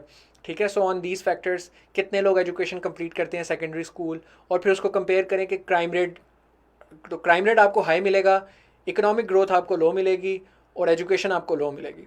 ठीक है. तो ये बेसिकली इस तरीके से आप ये फैक्ट्स यूज़ करते हुए इस आर्ग्यूमेंट को मज़ीद स्ट्रेंथन कर सकते हैं इस केस स्टडी को. इसी की इन्वर्स लॉजिक अब कि education creates a society of law abiding and productive citizens that Spurs both governance and economic growth. तो एक ऐसा मुआशरा जिसमें तालीम जो है वो आम है, in a society where education is ubiquitous, ऐसी सोसाइटी में एजुकेशन जो है वो लॉ अबाइडिंग सिटीजन्स क्रिएट करेगी. और लॉ अबाइडिंग सिटीजन्स होंगे तो करप्शन कम होगी, लॉ अबाइडिंग सिटीजन्स होंगे तो टैक्स इवेजन कम होगी, लॉ अबाइडिंग सिटीजन्स होंगे तो क्राइम कम होगा, टेररिज्म कम होगा. और दूसरा वो प्रोडक्टिव सिटीजन्स क्रिएट करते हैं. और ये बड़ा अहम नुक्ता है इसके अंदर, वो जो एक एडिशन है इसके अंदर, कि तालीम जो है वो इंसान को प्रोडक्टिव बनाती है, इंसान को एजुकेशन इंसान को स्किल सेट देती है, हुनर देती है. इसकी वजह से, एजुकेशन की वजह से मुल्क में लोग doctors, engineers, public servants, economists, you name it, ठीक है, साइंटिस्ट्स, मुख्तलिफ लोग बनते हैं, वर्कर्स. सो जिसकी वजह से मुल्क की फिर इकोनॉमिक ग्रोथ ज़्यादा होती है. तो जब मुल्क की इकोनॉमिक ग्रोथ ज़्यादा होगी तो उसकी गवर्नेंस भी आसान होगी, क्योंकि रियासत के पास ज़्यादा पैसा आएगा, फिर वो ज़्यादा मज़ीद ज़्यादा तालीम, सेहत, इंफ्रास्ट्रक्चर, इन तमाम चीज़ों में स्पेंड कर सकता है. तो जनरली गवर्नेंस बेहतर होगी, उनकी म्यूनिसिपल सर्विसेज बेहतर होंगी, वहाँ पर सफाई सुथराई का निज़ाम है, इंफ्रास्ट्रक्चर, सिटीज़, उनका हेल्थ स्ट्रक्चर, उनका सोशल जो स्पेंडिंग है वो सारी चीज़ें इंप्रूव होंगी. और ये सारी चीज़ें दोबारा टाई कर रही हैं किधर से, एजुकेशन से. कि education on one hand increases law-abiding citizens, which reduces crime, terrorism, tax evasion, and corruption. While at the same time, education creates a productive society because education inculcates skill sets in the society. It increases the number of doctors, engineers, economists, industrial workers. It increases businesses in society. It increases new technology in society. And all of this increases the economic growth of a country. And with increased economic growth, the governance of the country improves. And it becomes easier to govern a country when there are more revenues at the disposal of the state. तो पाकिस्तान में अक्सर मसला नहीं होता कि funds नहीं है, हर चीज़ में हर किसी का एतराज़ ये होता है कि फंड्स नहीं हैं, क्योंकि हमें गरीब मुल्क हैं। तो इकोनॉमिक ग्रोथ ज़्यादा होगी तो रिसोर्सेज भी ज़्यादा होंगे, और रिसोर्सेज ज़्यादा होंगे तो गवर्नेंस भी बेहतर होगी। सो ये चेन ऑफ कॉजेशन और लॉजिकल लिंकेज है जो आपने इस पैराग्राफ के अंदर डिज़ाइन करनी है। और उसकी case study again the Nordic countries का जो मॉडल है, Denmark, Norway, Sweden, Finland and Iceland boast one of the best educational systems which causally explains their high ranking on HDI। के HDI मैं गवर्नेंस की सेंस में use कर रहा हूँ। ह्यूमन डेवलपमेंट इंडेक्स ये देखता है कि आपकी हेल्थ स्टेटस क्या है, आपका एजुकेशन स्टेटस क्या है, और आपकी इकोनॉमिक ग्रोथ कितनी है। तो ये गवर्नेंस के लिए एक अच्छी प्रॉक्सी है। तो डेनमार्क, इनकी आप अगर थोड़ी सी रिसर्च करके फैक्ट्स निकाल भी लें कि उनका एजुकेशनल सिस्टम्स दुनिया में बेस्ट, जैसे फिनलैंड का एजुकेशन सिस्टम है, school education system is considered to be the best in the world. ठीक है, तो आप फिनलैंड की एक एग्जाम्पल इस तरीके से कोट करें, फैक्ट स्पेसिफिकली कोट करें कि फिनलैंड का एजुकेशन सिस्टम दुनिया में सबसे बेस्ट कंसिडर होता है, और HDI पे उनकी रैंकिंग ये है। I think they are in top 5 और टॉप 6 HDI कंट्रीज़। वो भी आप स्पेसिफिकली चेक कर लें, और आप फिर उसकी एक कॉजेशन ड्रॉ करें अपने आर्ग्यूमेंट में कि दिस कॉजली एक्सप्लेन्स, कि ये कॉज एक्सप्लेन कर रहा है कि इस राइज ऑफ एजुकेशन की वजह से इनका HDI पे रैंकिंग इतनी अच्छी है, इनकी गवर्नेंस इतनी अच्छी है, इनकी म्यूनिसिपल सर्विस इसीलिए इतनी अच्छी हैं इन ममालिक की, बिकॉज इनके यहाँ एजुकेशन बहुत ज़्यादा है, तो इसीलिए इनकी गवर्नेंस ममालिक की अच्छी है। That is how education makes a country administratively easy to govern. And पे आपने आखिरी लाइन हर पैराग्राफ में लॉजिकली कनेक्ट भी करते जानी है अपने मेन आर्ग्यूमेंट के साथ। सो ये हमने तीसरा नुक्ता जो है वो कवर कर लिया इस टॉपिक की जो 3 डायमेंशंस थी। अब उसकी चौथी डायमेंशन है how does education make it impossible for autocrats to enslave a population. अब इसमें आप सबसे पहले बात ये करेंगे कि एजुकेशन जो है वो इंस्लेवमेंट से इंसान को कैसे बचाती है, लिटरली भी और फिगरेटिवली भी। वो इस तरीके से कि जो हमने शुरू में डिस्कशन जिस तरह की थी कि तालीम इंसान को, एजुकेशन इंसान को उसकी सेल्फ वर्थ सिखाती है। सेल्फ वर्थ से इंसान अपने फंडामेंटल राइट्स जो होते हैं, उसके ह्यूमन राइट्स जो होते हैं, तो उसको अपने राइट्स की शनाख्त होती है। और जब इंसान को अपनी राइट्स की शनाख्त होती है तो फिर वो अपने राइट्स को इन्फोर्स करने के लिए स्ट्रगल करता है, और वो किसी को उसके राइट्स स्नैच करने की तरफ नहीं जाने देता। ऐसा मुआशरा फिर इंस्लेव नहीं हो सकता। तो ऐसा मुआशरा जिसमें एजुकेशन होगी, वहाँ पर ज़्यादातर लोग जो है, majority of people will be aware of their self worth, they will be aware of their fundamental rights, they will be aware of their human rights, and which is why they will be able to create a society that is more free. They will be able to create a society where there are more civil rights. They will be able to create a society, there will be more political rights. They will be able to create a society where their right to property, right to life, right to liberty, right to security, right to dignity, a right to speech, expression and opinion, freedom of religion, all of these rights are protected in such a society. By contrast, इसी की flip side वो क्या है कि जैसे जिस माशरे में तालीम नहीं है, तो वहाँ पर फिर लोगों डिलिबरेटली और सिस्टमेटिकली उनको अलाउ नहीं किया जा रहा अपनी सेल्फ रिकग्नाइज करने से। ऐसे माशरा जहाँ पर लोगों को डिलिबरेटली एजुकेशन से दूर रखा जा रहा है, वो डिलिबरेटली फिर अपने राइट्स से वाकिफ़ नहीं हो पाएंगे, और फिर ऐसे माशरे को इंस्लेव करना आसान है। और ये तो एक बड़ी ऑब्वियस सा फैक्ट है ना कि जहाँ कहीं भी स्लेवरी रही है तारीख़ में, तो स्लेव्स को कभी तालीम हासिल करने नहीं दी गई। और ये इटसेल्फ एक बहुत बड़ा एविडेंस है इस बात का कि एजुकेशन इंस्लेवमेंट से रोकती है, because the slave owners and slave holders knew that education and slavery can not go together, hence they had always restricted the ability of slaves to acquire education. ठीक है, और इसमें हम अभी इंट्रोडक्शन देंगे तो एक बड़ी अच्छी मज़े की मिसाल भी इसके अंदर देंगे, लेकिन तो ये आपको लॉजिक जो है वो इसकी समझ आ गई होगी I feel. How does education make it impossible for autocrats to enslave a population? It is easier for imperialists and autocrats to deny civil rights and liberties to uneducated people by systematically disenfranchising them. और इसमें आप मिसाल दे सकते हैं monarchy की, slavery की भी दे सकते हैं, लेकिन एक मिसाल ये है कि the system of monarchy persisted till the end of dark ages precisely because widespread illiteracy hampered people's ability to organize for their rights. So the idea is कि dark ages जो थे, जो before the renaissance and enlightenment and scientific revolution, तो monarchy exist की थी पूरी दुनिया में, बादशाह थी, यूरोप में इन पर्टिकुलर मोनार्की थी, जमहूरियत नहीं थी, लोगों को राइट टू वोट नहीं था, लोगों के राइट्स प्रोटेक्टेड नहीं थे। बादशाह सलामत के पास तमाम हकूक़ थे और वो डिवाइन राइट ऑफ किंग्स का नोशन चलता था। किंग्स ये कहते थे कि हमें खुदा की तरफ से ये राइट मिला हुआ है और जो भी किंग है वो खुदा की तरफ से किंग अपॉइंटेड है, इसीलिए उसके खिलाफ रिवोल्ट करना जो है वो गलत है। वजह क्या थी? क्योंकि एजुकेशन नहीं थी यूरोप के अंदर। Europe was poor, illiterate, uneducated, hence it was easier for the institution of monarchy to persist. Hence people did not understand their self-worth. इसीलिए जब लोगों को टॉर्चर किया जाता था, लोगों के राइट्स नहीं दिए जाते थे, उनके साथ जुल्म ज़्यादती होती थी, बादशाह सलामत के अफवाज कहीं पर भी घुस के किसी बंदे के साथ कुछ किसी भी किस्म का सलूक करें, उसकी प्रॉपर्टी के साथ कोई सलूक करें, इसके खिलाफ कोई चेक नहीं था और लोग इसके खिलाफ मुनज़्ज़म नहीं थे। For thousands of years people have sustained these violations of their fundamental humanity. For thousands of years people have been deprived of their fundamental humanity because there was no education, because people were not aware of their values, their self value of being a human and their rights, क्योंकि कभी तालीम नहीं उन्हें मिल सकी।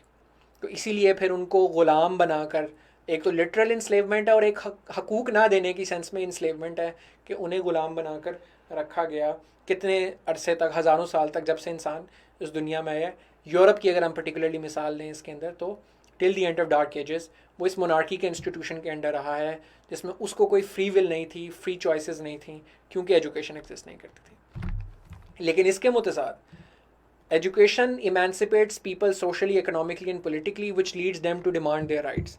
इसमें idea ये है कि जब इंसान को तालीम मिलती है ना, जब एजुकेशन मिलती है किसी भी शख्स को, तो फिर वो डिमांड करता है अपने राइट्स। और ये एक बड़ा इंटरेस्टिंग थीसिस है जो किताब का मैं अक्सर हवाला देता हूँ, political order and political decay, Francis Fukuyama की। उस किताब में उसने एक पूरी चेन ड्रॉ की है। उसने कहा जब इकोनॉमिक ग्रोथ होती है ना, तो economic growth leads to social structure change होता है, क्योंकि इकोनॉमिक ग्रोथ ज़्यादा होने से एजुकेशन वाइड स्प्रेड होती है, लोगों को फ्री मीडिया की एक्सेस थोड़ी सी ज़्यादा होती है। जब ये चीज़ें होती हैं तो फिर माशरे में ऑटोमेटिकली डेमोक्रेसी भी आना शुरू होती है, क्योंकि लोग फिर डिमांड करते हैं अपने राइट्स। एक ऐसा माशरा जो ऑटोक्रेटिक अथॉरिटेरियन माशरा है, उसके अंदर पहले इकोनॉमिक ग्रोथ होती है, फिर सोशल स्ट्रक्चर चेंज होता है, एजुकेशन वाइड स्प्रेड होती है, फिर लोगों को लगता है, अपने हकूक़ का एहसास होता है, फिर वो डिमांड करते हैं राइट्स एग्जिस्टिंग सिस्टम में, और फिर डेमोक्रेटाइजेशन होती है। तो आप इसकी हवाला दे सकते हैं, एज अ रेफरेंस के तौर पे इसको यूज़ कर सकते हैं इस आर्ग्यूमेंट के अंदर। तो आपने यही आइडिया इसके अंदर यूज़ करना है कि जब किसी माशरे के अंदर तालीम आम होती है, लोग तालीम याफ्ता होने लग जाते हैं, तो फिर वो अपने हकूक़ का उन्हें एहसास होता है, फिर वो अपने हकूक़ मांगते हैं, और वो इस सिस्टम के अंदर, ऐसा सिस्टम जो उनको हकूक़ नहीं देता, वो सिस्टम के अंदर फिर फोर्सफुली ऑर्गेनाइज करते हैं, पॉलिटिकल पार्टीज़ की शक्ल में, प्रोटेस्ट की शक्ल में, सिविल डिसोबीडियंस की शक्ल में, रेवोल्यूशंस की शक्ल में, तमाम डिफरेंट शक्लों में वो अपने राइट्स डिमांड करना शुरू करते हैं, depending upon the circumstances, and अपने हकूक़ मनवाते हैं और enslave, they no longer want to remain enslaved. और ये आपने आर्ग्यूमेंट थ्योरेटिकली इसके अंदर दिया, और इसके अंदर फिर केस स्टडी आपने इसके जो बॉडी ऑफ द पैराग्राफ के अंदर देंगे वो ये होगी कि the spread of democracy following the age of enlightenment was predicated on spread of reason and rationality through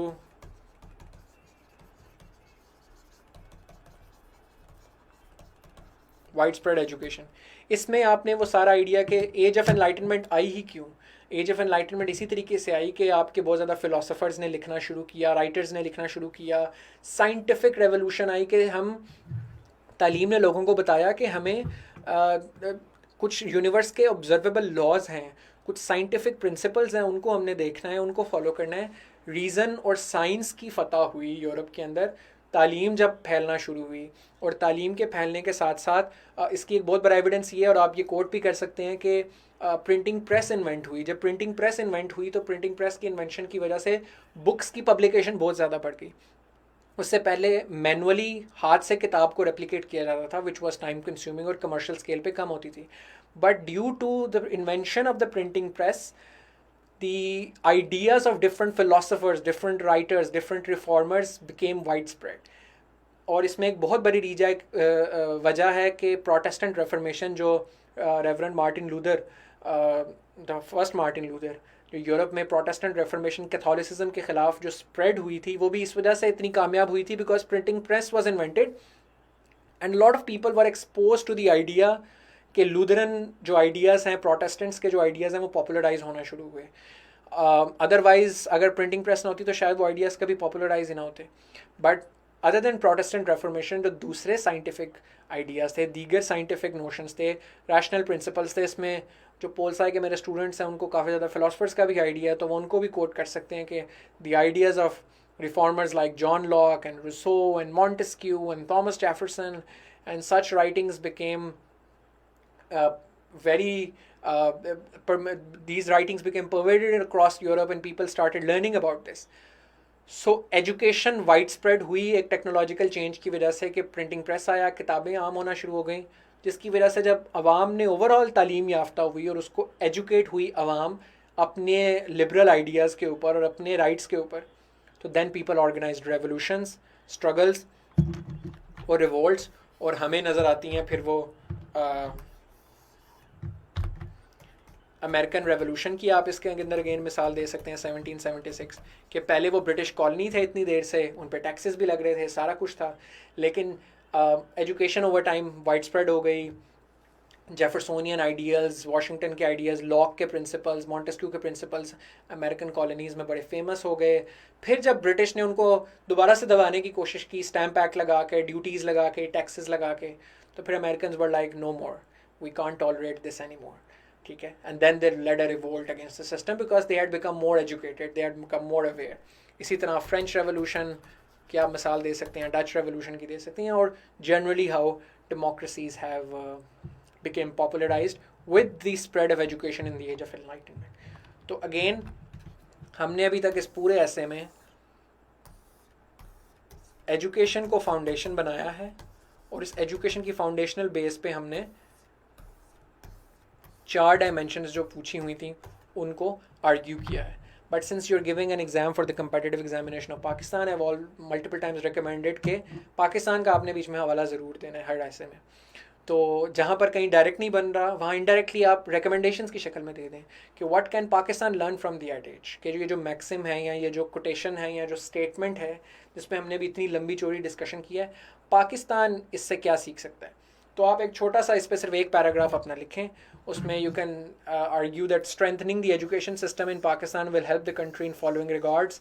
it will again, चूँकि recommendations always flow from the discussion. Recommendations are not something that are out of the blue. They are simply reiteration, repackaging of the discussion that you've already had. आपने logically flow करना है अपनी discussion से. तो जो हमने फ़ायदे education के discuss किए हैं अभी तक अपने ऐसे में, वही आपने यहाँ पर लगा देने हैं कि strengthening the education system in Pakistan will help curb the menace of corruption, crime and lawlessness. It will improve governance, strengthen civil society and culture of democracy. इसके अंदर आप छोटे छोटे फैक्ट्स दे सकते हैं कि पाकिस्तान में एजुकेशन जो है वो बड़ी पुअर है. There are 25 million out school children. Pakistan की जीडीपी की इतनी % स्पेंडिंग है सिर्फ एजुकेशन के ऊपर, और इस क्राइम रेट हमारा इतना है. करप्शन परसेप्शन इंडेक्स में हम इस रैंकिंग पे आते हैं. टेररिज्म पाकिस्तान में हिस्टोरिकली रही है. गवर्नेंस बड़ी वीक है. मार्शल लॉज रखते रहे हैं. डेमोक्रेसी बड़ी वीक है. सिविल सोसाइटी वीक है. और ये सारे फैक्ट्स किससे रिलेट करते हैं कि हमारे अगेन एजुकेशन वीक है. 25 million out school children, overall number of PhDs in Pakistan, overall number of qualified academic institutions in the top 500 universities. तो ये दो सेट ऑफ फैक्ट्स क्रिएट करें और इनको आपस में कहें कि ये रिलेशनल है. कि lack of education proven by these facts explain our outcomes on corruption, lawlessness, crime, governance proven by these facts. तो सिर्फ आप जनरल स्टेटमेंट्स ना लिखें, कुछ सॉलिड फैक्ट्स इसके अंदर डालें जिस तरह मैंने आपको बताया, तो आपका आर्ग्यूमेंट बड़े स्ट्रेंथ मजबूत हो जाएंगे. So this is basically how you create arguments के जहाँ आपने लॉजिकली उसको फ्रेम करना है, अल्फाज के ताना बाना ऐसे जोड़ना है कि लॉजिक जो आर्ग्यूमेंट की है, जो आपसे मौजू ऐसे का डिमांड कर रहा है, आप उसको एक्सप्लेन करो. और जहाँ जहाँ छोटे मोटे फैक्ट्स ऐड होते हैं या स्टैट्स ऐड होते हैं जो आपके आर्ग्यूमेंट को स्ट्रेंथन करें, you add a flavor and a touch of them and on top of it to make it more persuasive, to make it more compelling for the reader. Now आखिरी paragraph आपका conclusion का होगा. Conclusion का paragraph आप एक सफ़े का भी लिख सकते हैं, थोड़ा बड़ा लिख सकते हैं जनरली जो आपके पैराग्राफ्स हैं उनसे, और उसमें आप कॉम्प्रिहेंसिवली सारी जो डिस्कशन हमने की है उसको डिस्कस करते हैं। एक साइन पोस्ट से स्टार्ट करें। In conclusion the sum and substance of the discussion is this, to crystallize all the discussion, to summarize all the points, इस तरीके से स्टार्ट करें और आखिरी कंक्लूडिंग पैराग्राफ। अब आते हैं इंट्रोडक्शन की तरफ। इंट्रोडक्शन में मैंने आपको बताया हुआ है कि 4 कंपोनेंट्स होते हैं। The first is the grabber, कि आप हुक कैसे कर रहे हो अटेंशन ऑडियंस की। दूसरा इज़ द ट्रांजिशन, कि आपने उस ग्रैबर से ट्रांजिशन कैसे करनी है कि वो टॉपिक को इंट्रोड्यूस भी कर रहा है। ग्रैबर में तो आपने कोई हुक किया है अटेंशन, ट्रांजिशन में आप टॉपिक को टेक्निकली इंट्रोड्यूस कर रहे होते हो और कनेक्ट कर रहे होते हो आगे समरी के साथ, और फिर उसके बाद एंड पे थीसिस स्टेटमेंट। ये जनरल टू स्पेसिफिक का जो मॉडल है, general to specific model of introduction, ये उसकी एक बहुत अहम रिप्रेजेंटेशन है। ग्रैबर्स जो हैं वो 5 तरह के होते हैं, मैंने आपको बताया। एक तो ग्रैबर नहीं है technically, you can directly just start the essay which is not a good practice. Then you can quote, कोई कोटेशन आप उससे शुरू कर सकते हैं और उस कोटेशन को थोड़ा सा एक्सप्लेन करके फिर ट्रांजिशन करते हैं और समरी देते हैं और फिर आप अपनी थीसिस स्टेटमेंट पे आते हैं। एक तरीका है कि आप कोई स्टार्टलिंग इन्फॉर्मेशन, आप कोई शॉकिंग फैक्ट्स ऐसे कोट करें जिससे आपको पता, आप दोबारा से कैप्टिवेट कर सकते हो ऑडियंस। एक लिटरेचर रिव्यू है। लिटरेचर रिव्यू के अंदर यानी कि इस टॉपिक पे जितने डिफरेंट आइडियाज़ एग्जिस्ट करते हैं उनकी एक समरी आप शुरू में दे देते हैं कि some scholars argue that education has promotes economic growth and creates a workforce. A lot of scholars like Flana argue that education is important because it increases the GDP growth in a country. But other scholars have pointed out to another important facet of education, which is the civil and societal aspect of education. फिर अब आप उस पर आगे नहीं, different points को आप जोड़ रहे हैं आपस में। इसमें कंट्रास्ट भी हो सकता है कि आप कंट्रास्ट बिगिनिंग कर सकते हैं कि ऑल्दो ये चीज़ समझी जाती है, लोग ये समझते हैं, लेकिन हकीकत में ये है, जैसे कि, लेकिन वो इस पे अप्लाई नहीं होता क्योंकि एजुकेशन के जनरली ऑपोजिट साइड कोई नहीं बनती। मगर वो टॉपिक्स जिनकी दोनों साइड्स एग्जिस्ट करती हैं उसमें आप कंट्रास्ट दे सकते हैं। जैसे foreign add is a blessing और अ कर्स, या आप उनमें से साइड लेते हैं कि फॉरेन एड इज़ अ कर्स, तो आप शुरू कर सकते हैं कंट्रास्ट बिगिनिंग में कि although it is considered that foreign aid is a blessing, people believe that foreign aid is important for economic growth, it gives the necessary capital to jumpstart the economy. Foreign aid is also instrumental in developing key institutional frameworks in a country for economic growth and spurring the requisite tools to start the development of a country, blah blah blah. However, in reality, the other side of the picture is that that foreign aid in the long run is detrimental to the country. ये contrast है। इसी तरह feminism is not a third world issue.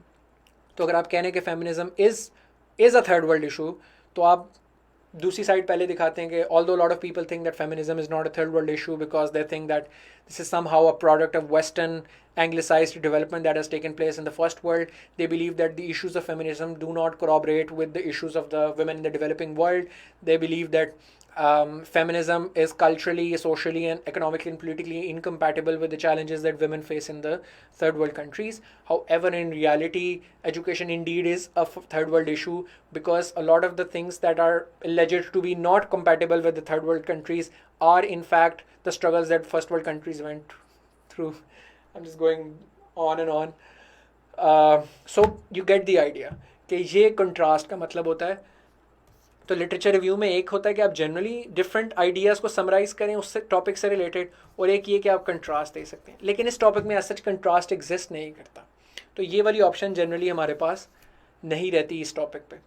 आखिरी जो तरीका है वो है कोई एनेक्डोट, कोई स्टोरी, किसी इवेंट की, किसी बंदे की, किसी फिक्शनल स्टोरी भी आप क्रिएट कर सकते हैं इसके अंदर। तो क्लाइमेट चेंज का जो मेरा ऐसे था उसके अंदर हमने एक फिक्शनल स्टोरी यूज़ की थी। तो एनेक्डोट जो है वो आप उससे स्टार्ट कर सकते हैं, और ये बतदरीज बेहतर है, यानी डायरेक्ट स्टार्ट से बेहतर है आप कोटेशनल बिगिनिंग करें, उससे भी बेहतर आप शॉकिंग फैक्ट यूज़ करें, उससे बेहतर ये, और सबसे बेहतर एनेक्डोट का तरीका है। तो चूंकि सबसे बेहतर एनेक्डोट का तरीका और ये मुश्किल भी है, तो इसका एक डेमो भी मैं आपको देता हूँ। Maryland 1818.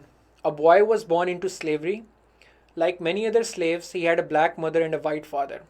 At a young age, he was selected to live in the home of the plantation owners, one of whom may have been his father. There was a legal prohibition on the education of slaves. The slaveholder's wife, however, defied the ban and taught him the alphabet. उसे पढ़ना लिखना सिखाया. When she was prohibited from doing so, the boy started learning on his own. He read newspapers avidly and sought out political writings and shared his newfound knowledge with other slaves. Ultimately, he escaped the shackles of slavery and became the most iconic abolitionist leader and advisor to Abraham Lincoln as well. He was Frederick Douglass. तो ये हमने एक story से hook किया है जो relate कर रही है हमारे टॉपिक के साथ कि एजुकेशन कैसे इंस्लेवमेंट इंसान को कॉन्शियस बनाती है, हम उससे शुरू किया है. अब हम आगे इसे ट्रांजिशन करेंगे, हम टॉपिक को इंट्रोड्यूस करवाएंगे, इस स्टोरी को टॉपिक से कनेक्ट करेंगे और फिर समरी से कनेक्ट करेंगे. तो यहाँ पर ट्रांजिशन आ गई. While Douglas's story captures undesigned resolve, it also unravels the emancipative value of education. हम टॉपिक अब इंट्रोड्यूस हो रहे हैं ना. If this was the impact of education on a single individual, what could be the impact on the whole society? Can education make it impossible for autocrats to enslave a population ever? Does education make it difficult for demagogues to manipulate a nation? Contrarily, can education be considered a panacea for reform and good governance? This essay will dwell upon these questions in detail. ठीक है, तो ये आपने topic को introduce करवाया, उसकी सारी aspects को, और उसको लिंक किया अपनी स्टोरी के साथ, और आपने रीडर को बताया कि इन सारी बातों के जवाब मिलेंगे आपको मेरे ऐसे में. और चूंकि ये सारी वो बातें हैं जो टॉपिक डिमांड कर रहा है, तो आपने एक बड़ा अच्छा लॉजिकल स्ट्रक्चर बता दिया अपने ऐसे का. तो आपने एग्जामिनर को इंडिकेशन दे दी कि मेरा ऐसे जो मैंने लिखा है वो बहुत लॉजिकली कोहेरेंट है टॉपिक के साथ, मैं टॉपिक से इधर उधर नहीं हुआ. A lot of people that fail the essays because they cannot relate a lot of things that they write to the topic. फिर आएगी ऐसे की समरी उसके बाद, और it is a self-evident truth that education imparts reason, rationality and competence among citizens, while lack of education deprives citizens thereof. Okay? Lack of education इन चीज़ों से deprive करती है इंसान को. This makes an educated nation less susceptible to manipulative propaganda. Likewise, it actively guards its civil, ऐसा आएगा यहाँ पे, it actively guards its civil and political rights. ऐसा मुआशरा अपने civil और political rights को actively guard करता है. Widespread education also reduces crime and lawlessness, creating a conducive climate for reform and good governance. तो जो सारे आइडियाज़ हैं उनको हमने एक कंपाइल इस तरीके से किया और उनको एक अच्छे तरीके से समराइज़ करके यहाँ एक्सप्लेन कर दिया. अब इस समरी के बाद हम देंगे अपनी thesis statement.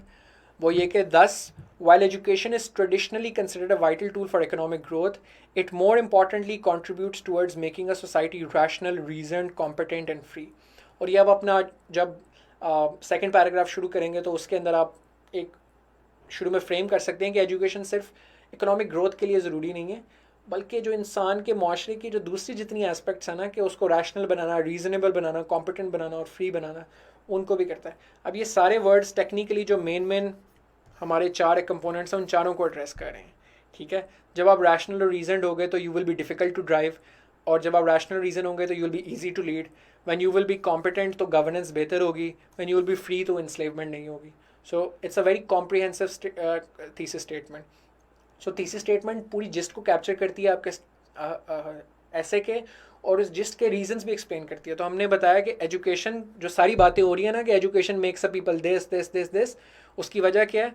Because it importantly contributes toward making a society rational, reason, competent and free.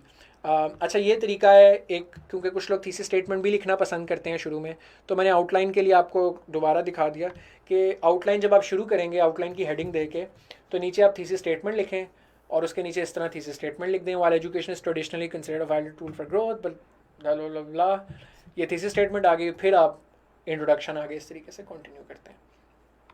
सो अच्छा, ये एक बड़ी इंपॉर्टेंट चीज़ है जो लास्ट टाइम कुछ लोगों ने सवाल पूछा था, I could not address that question. तो मैं इसको इस दफ़ा एड्रेस करना चाहूँगा कि सीक्वेंसिंग क्या हो. आप एग्ज़ाम हॉल में जाके बैठे हैं, आपके सामने पर्चा आ गया है, 3 घंटे आपके शुरू हो गए, तो अब आपने क्या करना है?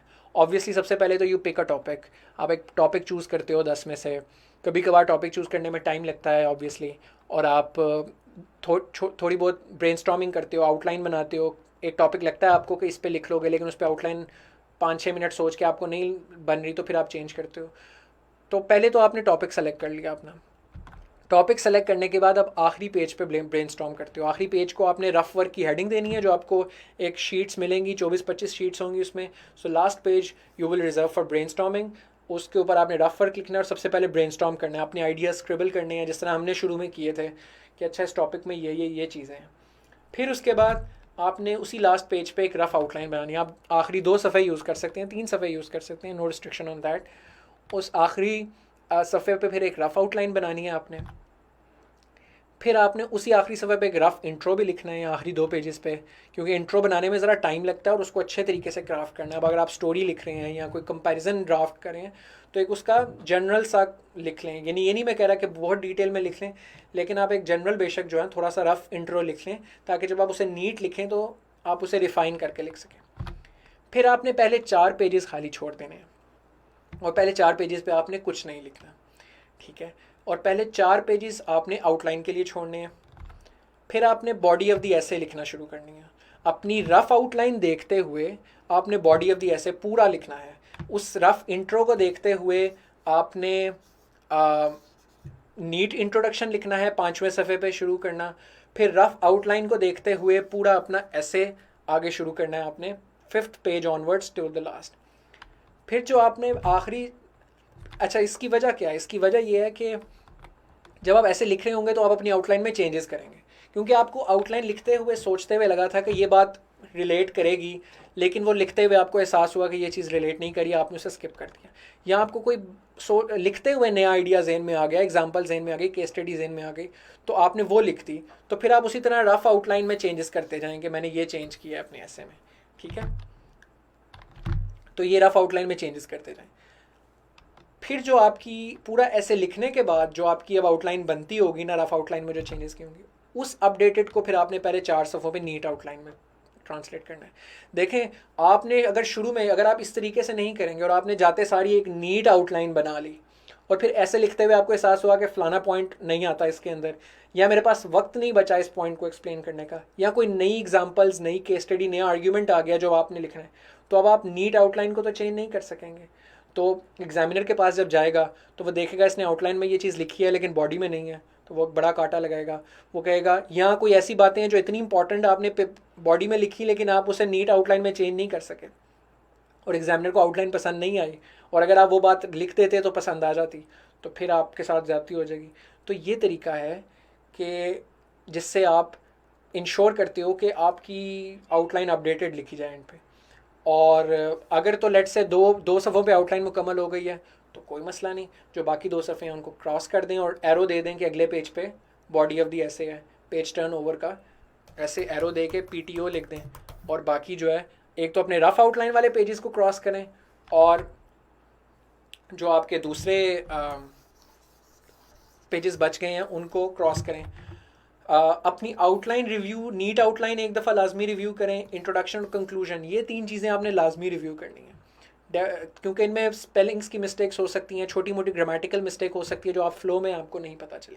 तो ये आप करेंगे, क्योंकि एग्जामिनर भी ज़्यादातर आपका इंट्रो, आपकी आउटलाइन और आपका कंक्लूजन पढ़ता है, तो उसमें कोई ऑब्वियस ग्रामेटिकल या स्पेलिंग मिस्टेक्स नहीं होनी चाहिए, और जो अनयूज स्पेसेस हैं उनको आपने क्रॉस कर देना है। तो ये तरीका कार है बेसिकली सीक्वेंस एसेस का करने का। So that's all. Now we're open to question answer session, and the first question is, isn't it a risk considering the fact that we either don't have time or not enough time in the end? Tabish, यही तो आप गलती करते हैं फिर लोग। अगर आपके पास टाइम नहीं है, आप let's say in this scenario क्या होगा, आपके पास टाइम नहीं है और आपने एक नीट जो है अपना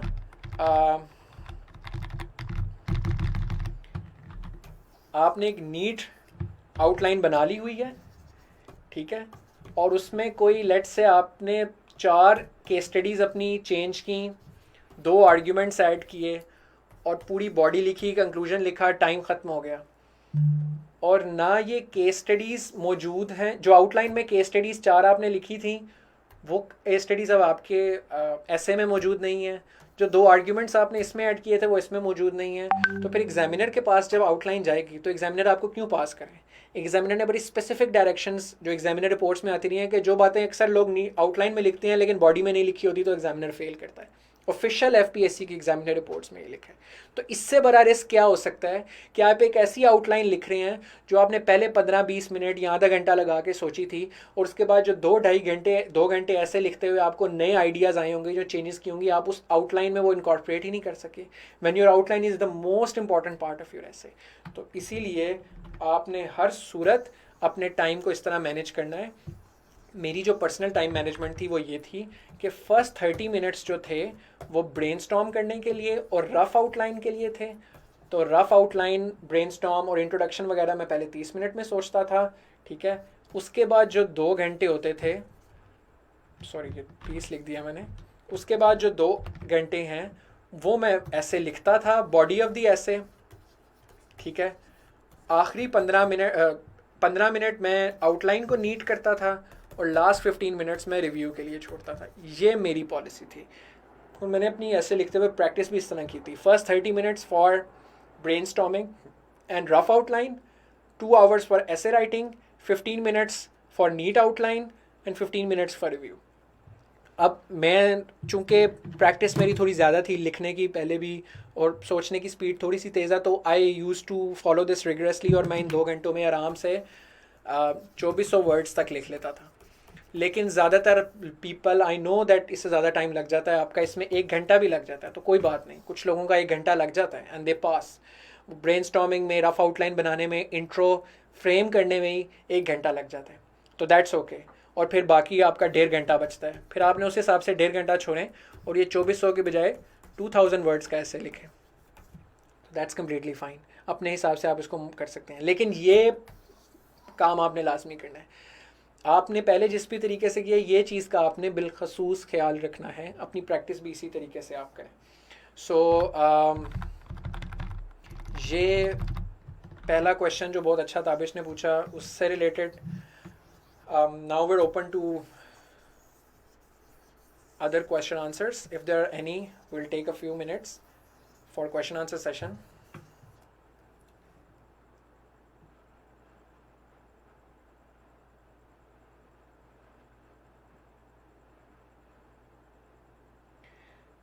नहीं तो ये तो फिर आपकी आउटलाइन ही इतनी कॉम्प्रिहेंसिव बनाना हुई अरशद, क्योंकि मैंने इसी तरह रूल आपको बताया ना कि 4 सफ़े छोड़ें, 4 से ज़्यादा ना छोड़ें। और 4 सफ़ों में अगर आप एक अच्छी आउटलाइन लिखते हैं, और मैंने जिस तरह खुली करके हेडिंग्स बना के, मार्कर, सब हेडिंग्स, ये वो, तो आपके 2 से 3 सफ़े तो लग ही जाते हैं आउटलाइन पे। मतलब मैंने भी 4 सफ़े छोड़े थे और मेरी तो तकरीबन 3.5 सफ़ों की आउटलाइन चली गई थी, लेकिन ज़्यादातर लोगों की एटलीस्ट 2-2.5 सफ़े तो बढ़ ही जाते हैं आउटलाइन में, तो 1.5 सफ़ा क्रॉस करने में कोई इतना मसला नहीं होता। हाँ, अगर आपने 4 सफ़े छोड़े और 1 सफ़े की आउटलाइन लिखी है तो फिर, और बाय द वे ये ऐसे राइटिंग की प्रैक्टिस करते हुए आपको पता चलेगा कि आपको कितने जनरली आउटलाइन के सफ़े छोड़ने हैं। तो आपकी जनरली आउटलाइन जब आप ऐसे की प्रैक्टिस कर रहे हो तो तब कितनी जाती है, तो उस हिसाब से वेरी करेगा।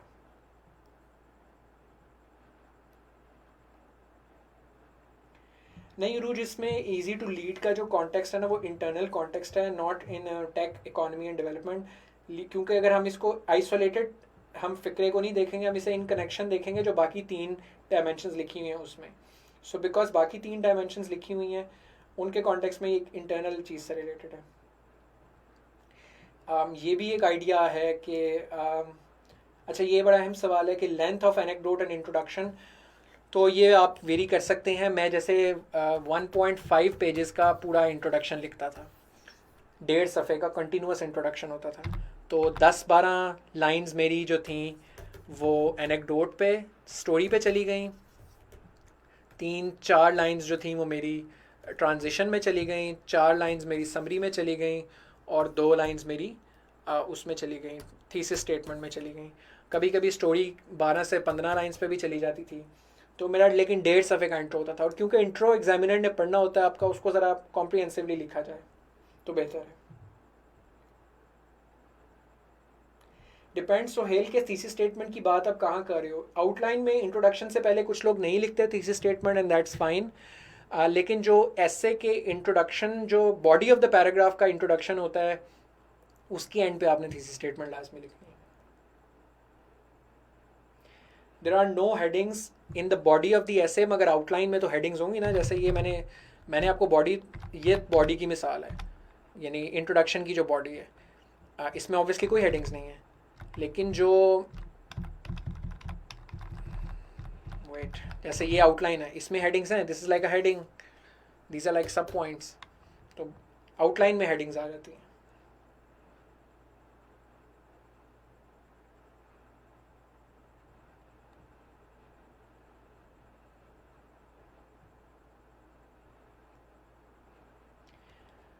Anecdote for different topics. देखें, एनेक्डोट्स का कोई डायरेक्ट हल नहीं है. ये आपकी लर्निंग, आपकी राइटिंग स्किल्स, मेहनत करके रेट्रिक क्रिएट करने की कोशिश करना, रीडिंग आपकी कितनी है, आपका नॉलेज कितना है, फिर आपने प्रैक्टिस ऑलरेडी कितनी की हुई है, फिर आपको, इसीलिए मेरी तो कोशिश है कि मैं जितने ज़्यादा इंट्रोज आपको दिखाऊंगा, मेरे कोर्स में तो अब तक हमने 5-6 इंट्रोज किए हैं एनेक्डोट बेस्ड, तो उससे ये है कि आपको इंस्पिरेशन मिलती है कि अच्छा इस तरह की चीज़ लिखनी है. कभी कभार तो वही एनेक्डोट्स, अल्लाह करे यू लकी इनफ तो पेपर में वही यूज़ हो जाए, बट उसके अलावा आपको खुद भी इंस्पिरेशन मिलती है कि अच्छा इस तरीके से इंट्रोडक्शन लिखना है. So these are specimens which you can use अगर आपकी लैंग्वेज पे कमांड अच्छी है.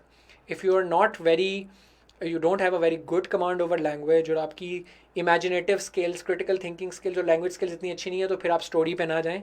फिर आप सिंपल कोटेशन से शुरू कर लें, कंट्रास्ट कर लें, कोई फैक्ट से शुरू कर लें, लेकिन डायरेक्ट ना लिखें.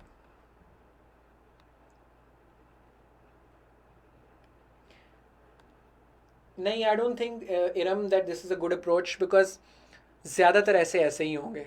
ज़्यादातर लोग चूँकि मेहनत करके नहीं जाते, एफर्ट करके नहीं जाते, लोगों की कमांड नहीं होती, तो लोग डायरेक्ट ऐसे शुरू कर देते हैं. और फिर एग्जामिनर ने, जिसने हज़ारों की तादाद में ऐसे चेक करने हैं, उसको बोरिंग सा ऐसे लगता है, वो कोई इंटरेस्टिंग इंट्रोडक्शन नहीं होता, तो आप उसे रीज़न नहीं देते आप अपने आप को डिफ्रेंशिएट करने का. ये जो तरीका है जो मैंने आपको बता रहा हूँ, इससे ये कि आप अपने आप को डिफ्रेंशिएट करते हो दूसरे कैंडिडेट से, आपने एफर्ट किया, आप एग्जामिनर को भी दिखाते हो, आप उसका इंटरेस्ट भी ग्रैब करते हो, आप अपनी रेलिवेंस भी दिखाते हो, आप अपनी कॉम्पिटेंस भी उसे दिखाते हो, if and only if you have that competence. तो उसकी बेसिस पे फिर आपकी probability of passing increases a lot.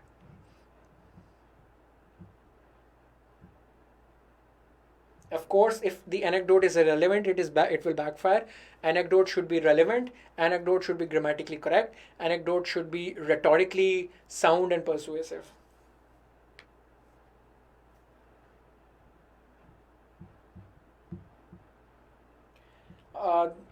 ये काफ़ी सवाल आता है. आपकी एक साइड पे, जैसे अगर ये पेज है, तो इस साइड पे मार्जिन ऑलरेडी लगे होंगे, दूसरी साइड पे मार्जिन खुद आप ड्रॉ करें, और आपको 15 मिनट पहले, 10 मिनट पहले ही आंसर शीट्स मिल जाती हैं. So you have time, so you should definitely draw margin on the right side.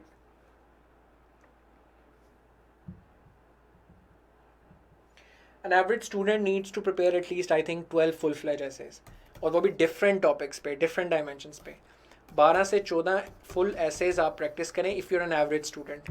If you are a really good student तो आप इसको कम कर सकते हैं, आप इसको 8 पे ला सकते हैं if you are a very good student. If you are really poor और आपकी कमांड नहीं है लैंग्वेज पे, ऐसे राइटिंग इतनी अच्छी नहीं है आपकी, तो आप इसे 13 से 18 एसेज की तरफ ले जाएं. So for an average student I think above 10, 12, 13, 14, that's a very good number. जी सोहेल, हमारे एसेस जो हैं वो this are part of our course. ये भी उसी कोर्स का हिस्सा है. जो नियर पीयर की वेबसाइट पे आप जाएं तो इंग्लिश एसे का पूरा कोर्स अवेलेबल है.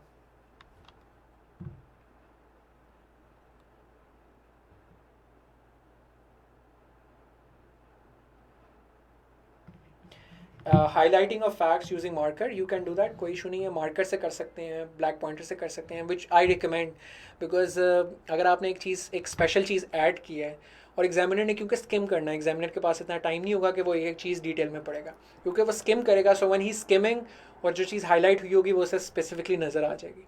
That's a good practice.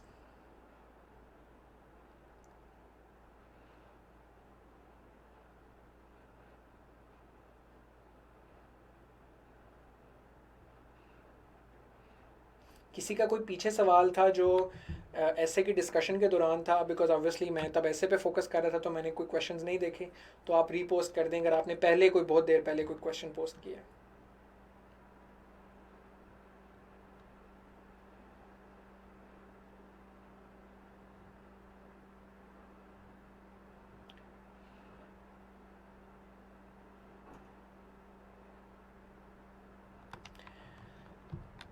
How to create ऐसे आउटलाइंस. ये ऐसे आउटलाइंस ऐसी बनती हैं जैसे हमने अभी बनाई है. कि आप ब्रेनस्टॉर्म करें, उसके डिफरेंट डायमेंशंस को ऐड करें। मैं एक ये जनरल फार्मूला यूज़ करता हूँ आर्ग्यूमेंटेटिव एसेस के लिए, इशू बेस्ड के लिए नहीं, इशू बेस्ड के लिए डिफरेंट है। तो because I don't have that presentation in front of me, जो मैंने अपनी क्लास पूरी करवाई हुई है नियर पीयर पे इंग्लिश ऐसे की, उसमें आर्ग्यूमेंटेटिव की भी पूरी स्कीम दी हुई है, आउटलाइन किन पॉइंट्स पे आपने सोचना है, और इशू बेस्ड एसेस को भी किन पॉइंट्स पे सोचना है, उसकी भी पूरी स्कीम दी हुई है वो उस कोर्स में।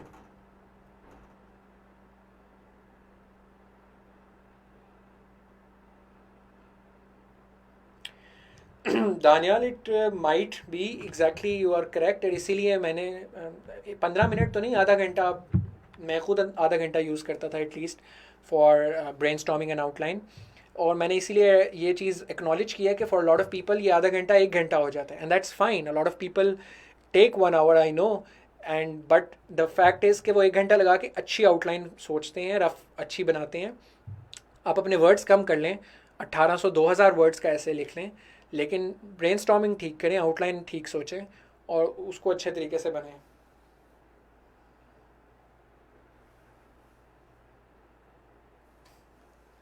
उमर, आपका जो सवाल है मोरालिटी क्या डिस्कस करेंगे फिलोसॉफिकल सेंस एजुकेशन में, तो आप हर आर्ग्यूमेंट के अंदर वो फिलोसॉफिकल सेंस डिस्कस कर रहे हैं ना।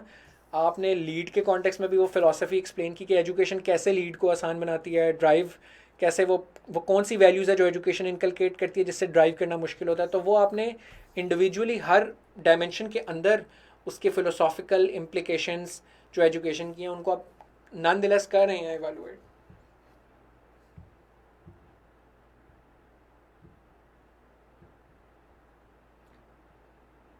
Hamza, this is part of our regular जो हमारा पूरा कोर्स है, ये तो एक उसका बहुत छोटा सा हिस्सा है कि जिसमें हम हर महीने में मैं एक ऐसे का टॉपिक देता हूँ स्टूडेंट्स को, वो स्टूडेंट्स उस पर अपने एसेस लिखते हैं, ग्रुप में शेयर करते हैं, पीयर्स उसको रिव्यू करते हैं, मेरे टीएज उसको रिव्यू करते हैं, उनमें से मैं स्क्रूटनाइज करके कुछ को मैं रिव्यूज़ करता हूँ, और ये उसका एक छोटा सा हिस्सा है जो ये पूरा ऐसे ऑफ द मंथ का जो हमारा कोर्स है। और फिर मैं लाइव सेशन करता हूँ and my students evaluate and improve their writing based upon this discussion. इसके अलावा पूरा कोर्स अवेलेबल है जिसमें बड़ी डेप्थ में हमने ये सारे एजुकेशन के अलावा दूसरे टॉपिक्स के ऊपर बहुत ज़्यादा एसेस कवर किए हैं और उनको कंप्लीट कवर किया हुआ है डायमेंशंस को। सो इफ़ यू वांट तो आप वो कोर्स पूरा नियर पीयर पे जाके देखोगे जहाँ पर आपको बहुत ज़्यादा डिटेल में ऐसे का कोर्स अवेलेबल है। You can use pointer for highlighting. Headings of outline, Tabish. Outline में आप बिल्कुल हेडिंग्स बना सकते हैं अगर आप क्वेश्चंस की शक्ल में बना रहे हैं। तो जैसे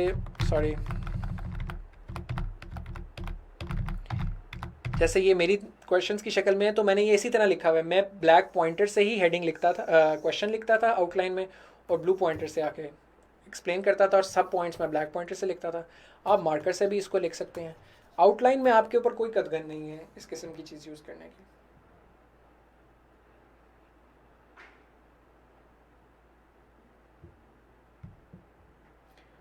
अच्छा, ये Tabish, very good question Indeed. ये मैंने अपने कोर्स में बड़ी डिटेल में एक्सप्लेन किया। आउटलाइन लिखने के ऑब्वियसली डिफरेंट तरीके हैं। आप चाहे तो इस क्वेश्चन की जगह आप हेडिंग दे सकते हो सिर्फ किसी फ्रेज़ की शक्ल में, या कोई वर्ड लिख सकते हो। इसी तरह यहाँ पर भी पूरी सेंटेंस की जगह आप फ्रेज़ लिख सकते हो। लेकिन मैं ये रिकमेंड करता हूँ कि जो मेन हेडिंग है वो क्वेश्चन की शक्ल में हो, और जो आपके पॉइंट्स हैं वो स्टेटमेंट्स की शक्ल में हो। क्यों? क्योंकि आउटलाइन शुड बी कॉम्प्रिहेंसिव, और मुझे ये लगता है कि आपकी आउटलाइन पढ़ के एक एक बात एग्जामिनर को समझ आ जानी चाहिए। अगेन क्यों? क्योंकि एग्जामिनर आपका पूरा ऐसे नहीं पढ़ता, ना ही उस पर टाइम स्पेंड करता है। अगर आपकी आउटलाइन उसको नहीं समझ आई तो he is not going to make an effort to understand your outline. He is going to cross that, give you a random number of 30, 35, fail you and move ahead. And he was not accountable to anything.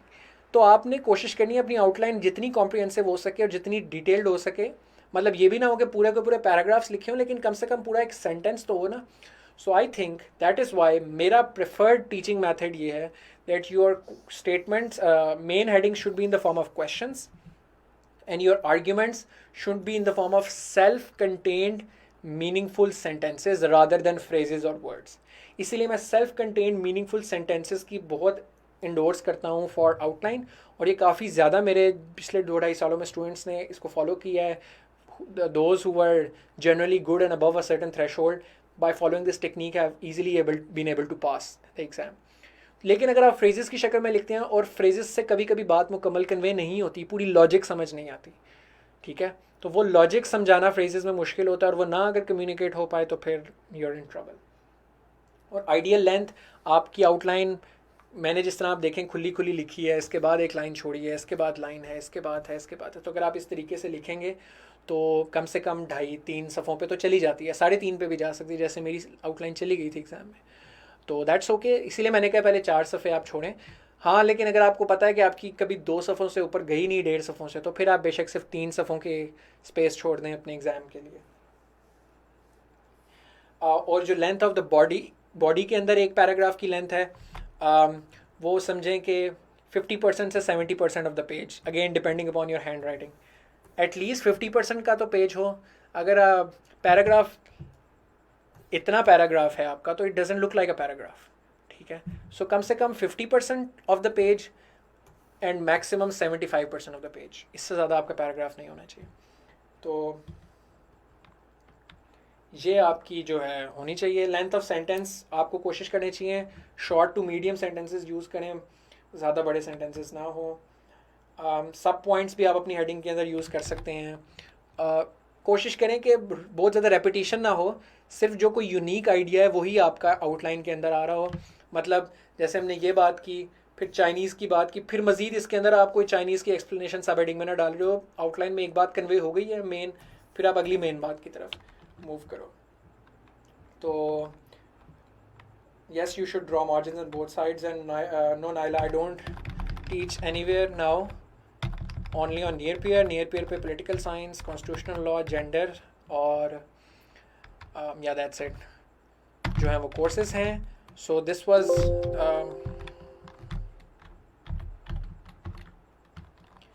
the discussion that we've had. आप में से बहुत से लोगों की query फिर हमें आती है डिस्कशन के बाद रिगार्डिंग नियर पीरियड, तो आप में से all of those who want to join, please visit the website nearpeer.org, and ये आपके पास इंटरफेस आएगा. उसमें आप CSS के कोर्सेज में जाएंगे, you will find lots of other courses, all compulsories, different optional courses. We have just had new optional subjects introduced as well. You can also contact this number if you want any personalized guidance, counseling, और आप जानना चाहते हैं near period के हवाले से, courses के हवाले से, और कोई भी आपकी क्वेरी है नियर पीरियड से रिलेटेड, CSS से रिलेटेड, किसी भी किस्म की, तो आप ये जो नियर पीरियड की हेल्पलाइन है इस पर कॉन्टैक्ट करके उनसे डिटेल्स ले सकते हैं. I hope that this lecture was helpful to you guys. It would have improved your understanding of this issue.